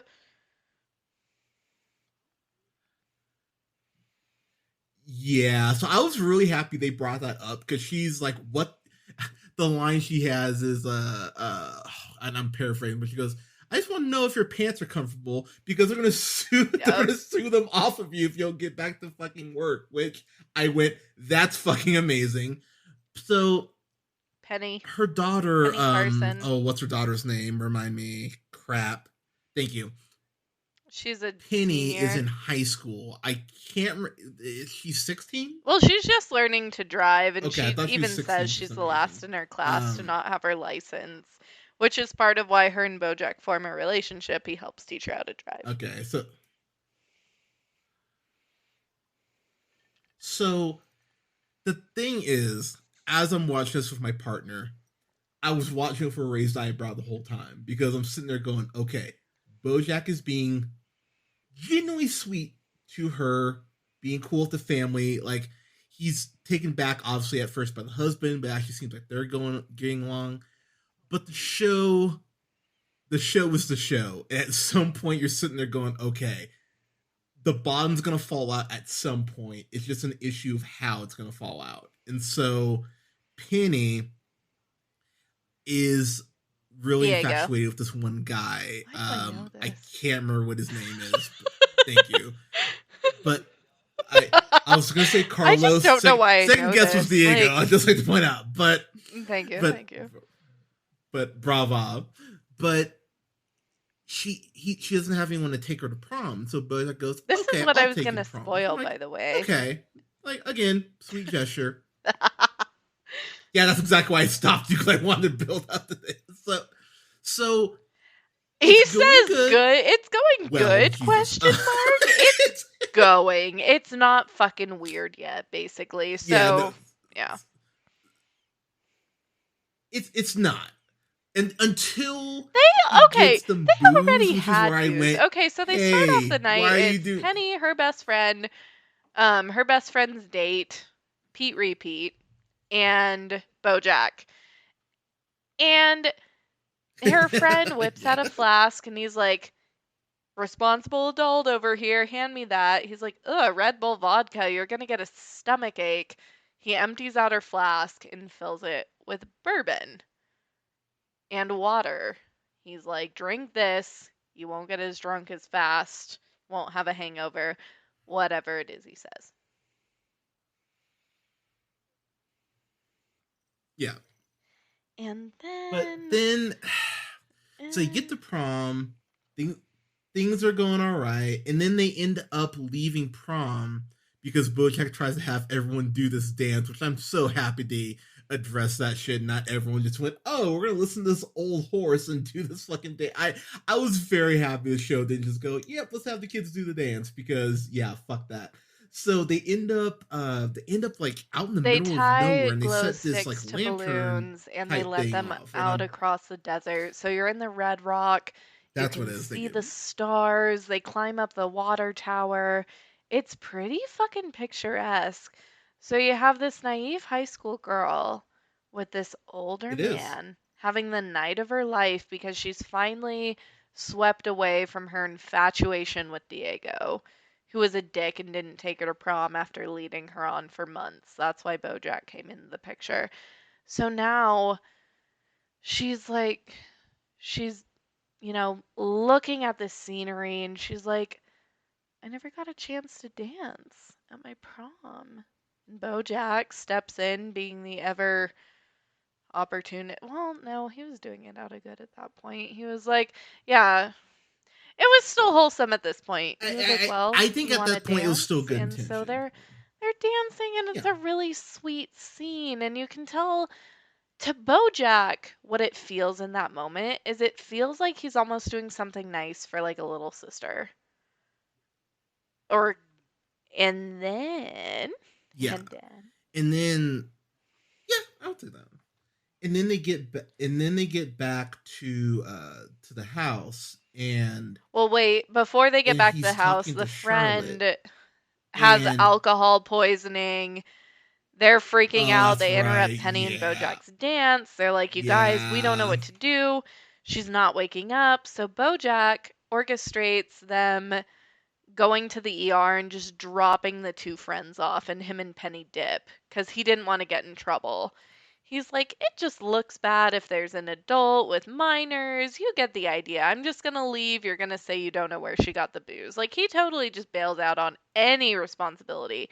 So him and Penny head home, and Penny's fucked up, you guys. She's like, "Did we do the right thing back there?" Yeah. And he's like, "Yeah, of course we did." Yeah. And that's, which is just such a horrible message, which is why I was like, dude, why did you give him the booze in the Yeah, first but fucking it's place? You should have BoJack. just poured that shit out. But yeah. And so we get to the point where he goes and talks to Charlotte. And again, because Charlotte has listened to him, Oh, she's and let Charlotte's him stay husband at is out their of town. place and Or all sleeping? this. One of them. Sleeping. Yeah, no, he's sleeping because she makes a comment that he's right downstairs. And BoJack, in the most inappropriate way, goes ahead and goes down this road down memory lane with her and kisses her, which again he should not have done, and does the whole thing that he normally does of, I love you. Let's just get up and leave together. Which I'm like, Jesus He Christ, doesn't dude, know like how to calm down. He acts calm the fuck down, purely on like goddamn. impulse. How the fuck ever? I Still know he reaction. doesn't. It's just like, and so she tells him that I can't have you around anymore. Well, You I make mean, me he's sad. begging her to leave Which, her family, and ouch. she's like, "Hey, why the fuck do you just get to show up after I have worked so hard to build my family?" And she's like, "No, you make me too sad." And I never understood the gravity of that until I watched the series like a number of times. um, he's still the same. It's 30 years later and she's moved on and he's still living in the 80s. He's stunted. It's hard to watch. He was a big part in her Yeah. life and he's gone. He's stuck there. And so, she flat out says, like you need to peace out. And he goes, okay. And then he runs into Penny again. And Penny goes, and again, I can't remember if they say she's 16 or 17. So, quick story time. I will be the first to admit, again, far be it from me to tell anyone how to live their life. You don't know what you're doing at 16. You I hooked up barely with know a what you're doing at 30-year-old when I 21. was Like, if you, 15 like, because I it, thought that was the right thing to do. I was living like my dad was basically a bachelor. It was this weird fucking situation. It was very similar to fucking BoJack. Now that I look back on it, his fucking alcoholic roommate my dad had that we worked together at a restaurant, and they like took on this. He called me little sis Hunter, and later preyed on me. Yeah, dude. Yeah, dude. Like oh, 15. And so this particular fuck. scene where Penny they run into each other and she's like, the legal age of consent in New Mexico, the state they're in, she's like, is this. I know how to use a condom. I can put one on with my mouth. And even BoJack, he's like, the fuck? Your mouth? What are they teaching you in this school? Yeah, he's like, Yeah, he's like, what? He's like, what? Yeah, which the moment he said that, I went, dude, red and flag. Nice to originally, meet you. Like, he. turn Okay, the so here's the fuck away. thing. And to He his, tells her, he's like, go to bed, Penny. And he goes to his room. But here's the thing, guys. He leaves the bedroom door open. He tells this young girl, right? He tells this young girl, go to bed which he should not. while leaving his door open. What kind of message is that sending?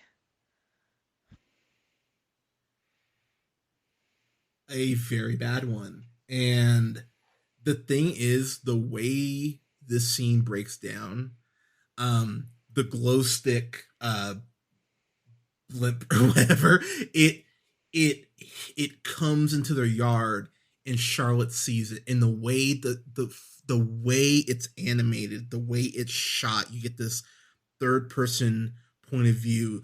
The score Yeah, ramps the up a little score bit. It's really shot like a changes. horror film, Um, and yeah,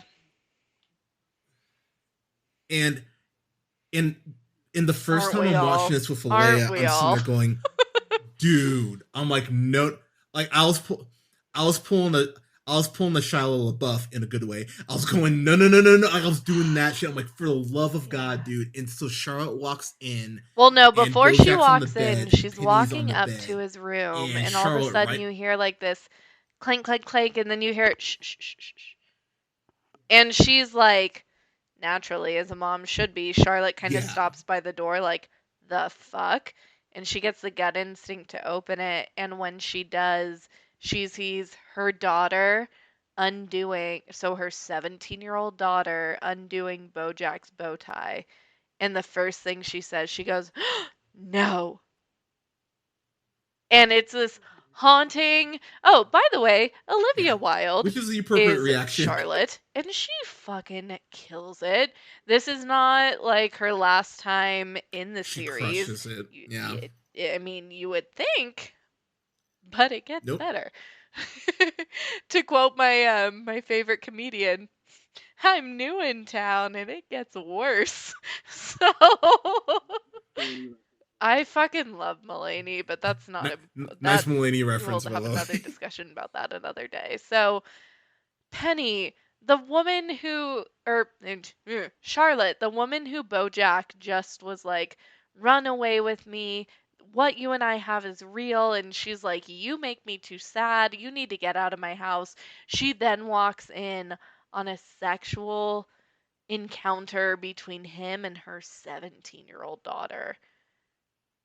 And naturally, she's just like, Penny, go to your Yeah, room. And she's like this creepy calm.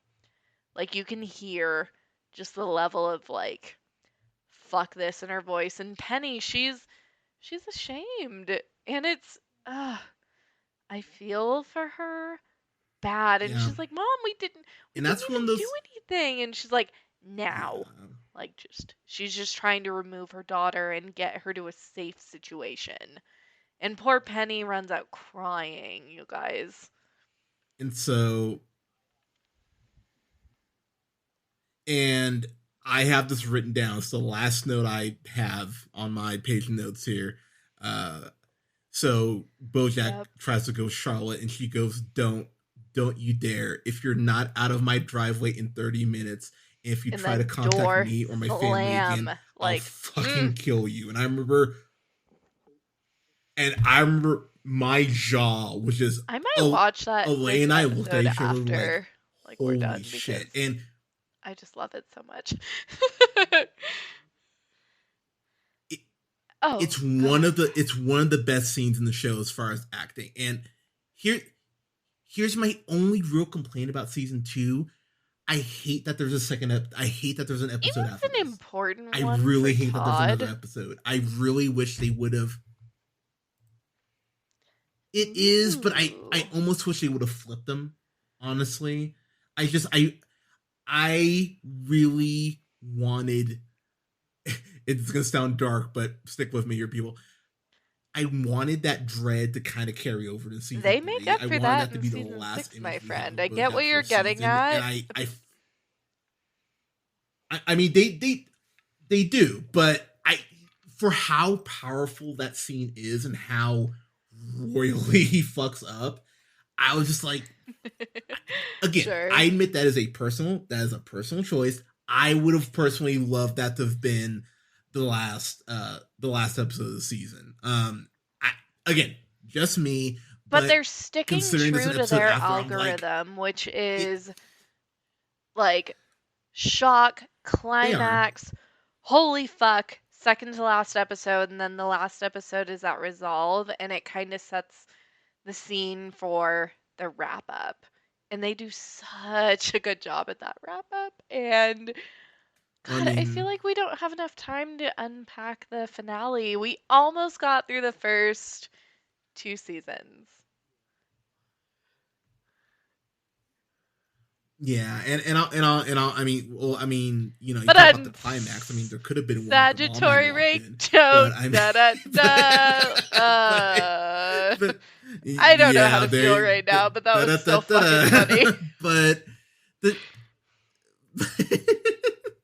but I mean, again, so as I point out to someone, just because it's legal doesn't mean you should do it. Because again, like, come on, y'all, like, look, and I can't. Again, I was mentioning this earlier. Far be it for me to tell people how to live your lives, but if you No, can wait till like, you're I 18, feel like, like I wait just till you're have to say, 18, like, like, I lost my I'll virginity at 14. Like, you cannot tell people go ahead. anything who are young. Like, thankfully, I lost my virginity to another 14-year-old, but let's Oh, I fucking know. tell people who know better.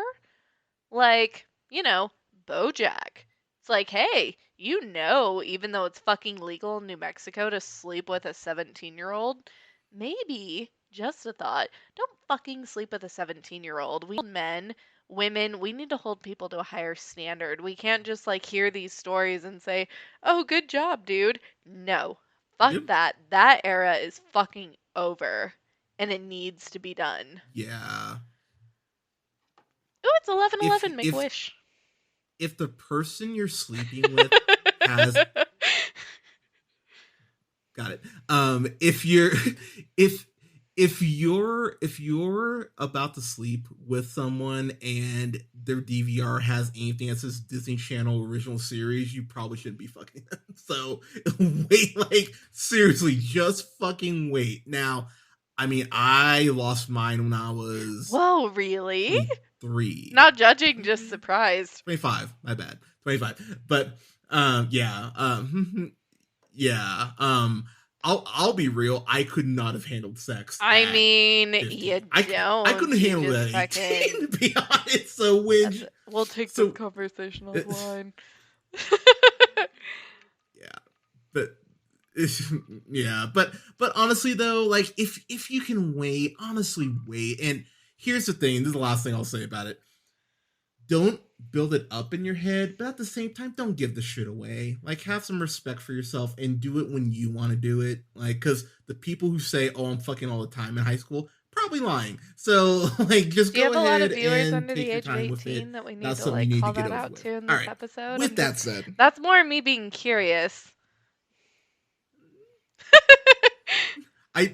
I I You don't know, we believe should so, do. but We should do a honestly, like, segment who about knows who will fucking find rape this? apologists in But the media. So you and I can just have an entire episode on that and talk to social issues. And we can talk.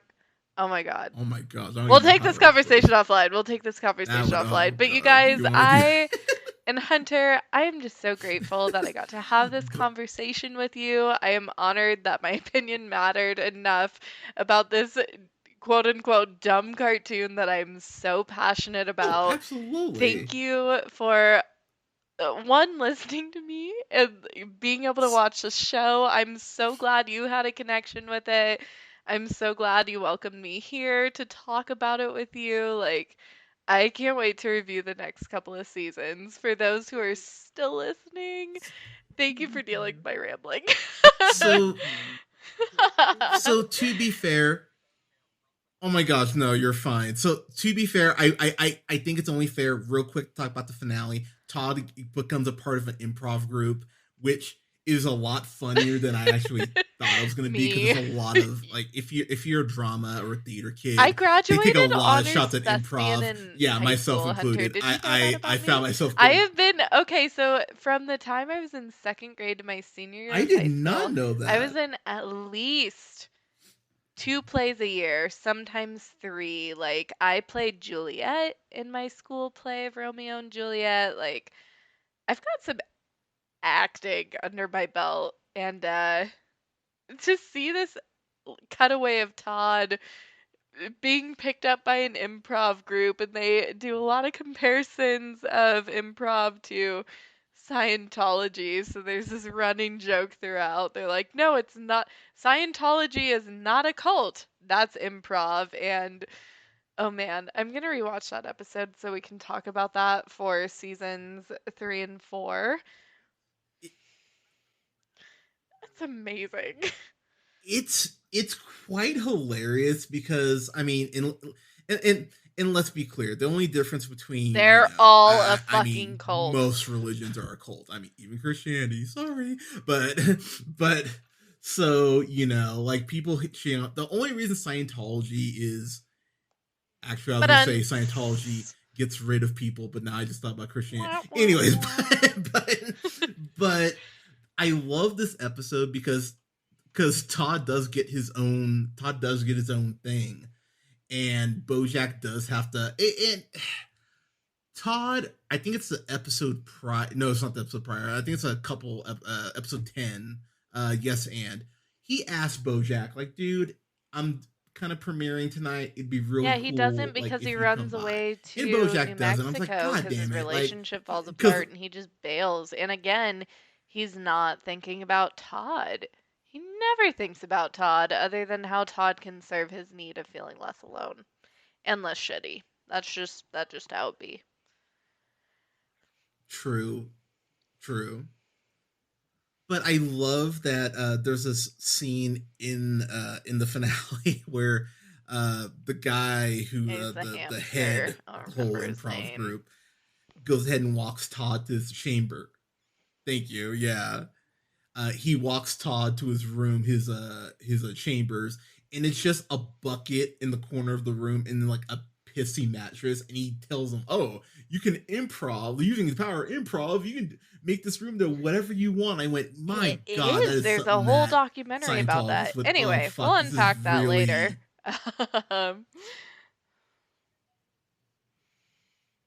But to wrap up here, because I do actually want to grade both seasons.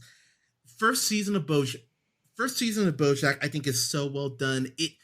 It's clearly still finding its footing, which isn't a bad thing. I give it a 7.5 out of 10. For me personally, it's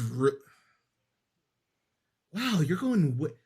So wait, okay, 7.5 out of 10. You're gonna give it a C? How does math really? work? Okay, hold on. Yeah, that's a C. I'm a psychology major, you guys. I'm not a math I'll major. save you for last. If we're looking at it, how that translates to actual numbers. Yeah, so season 1 of BoJack for me gets an 85. So was that B+? B+.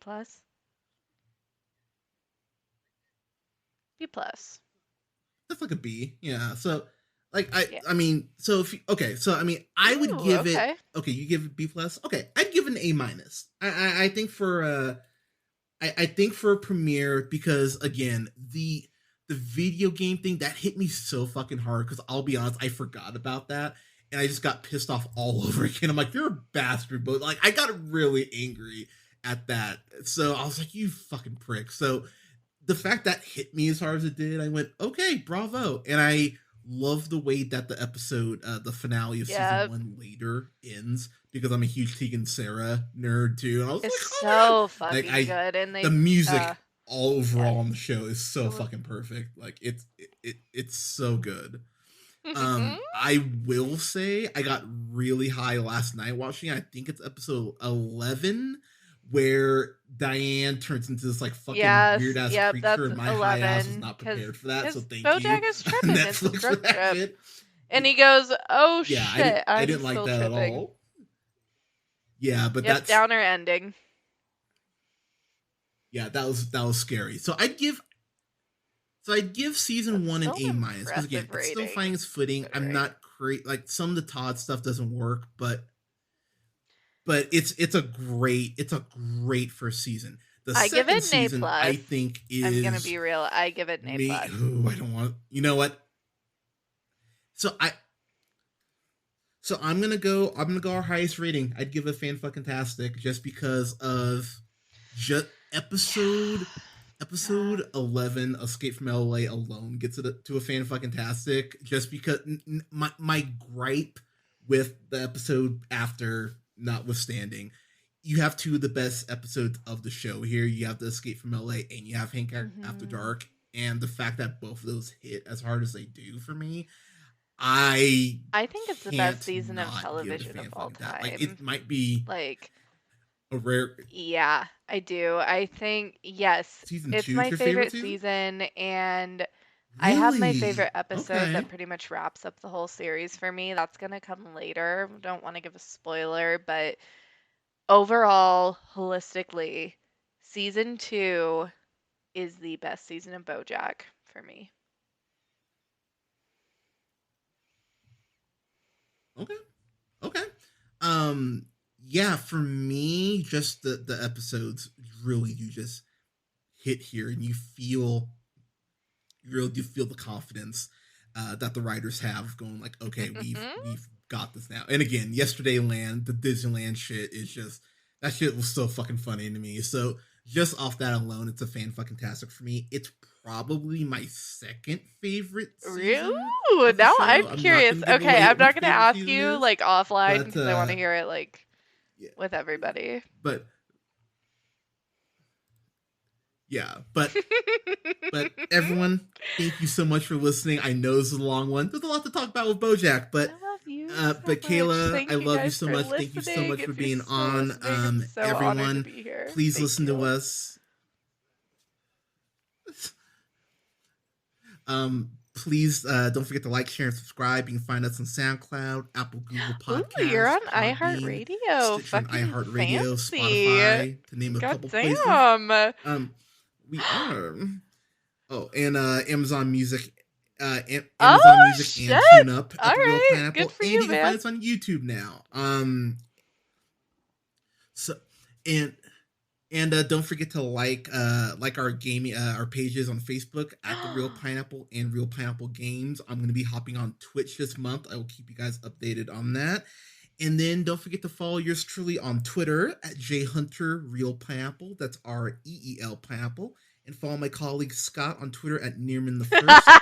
Everyone will have reviews up here. Actually, I don't know when I'm going to post this, so I'm not going to say what I'm going to have reviews up for, but we'll have more reviews coming your way. Thank you so much, Love everyone. you. Bye-bye. Stay safe, get your vaccine, wear a mask, and we'll talk to you soon.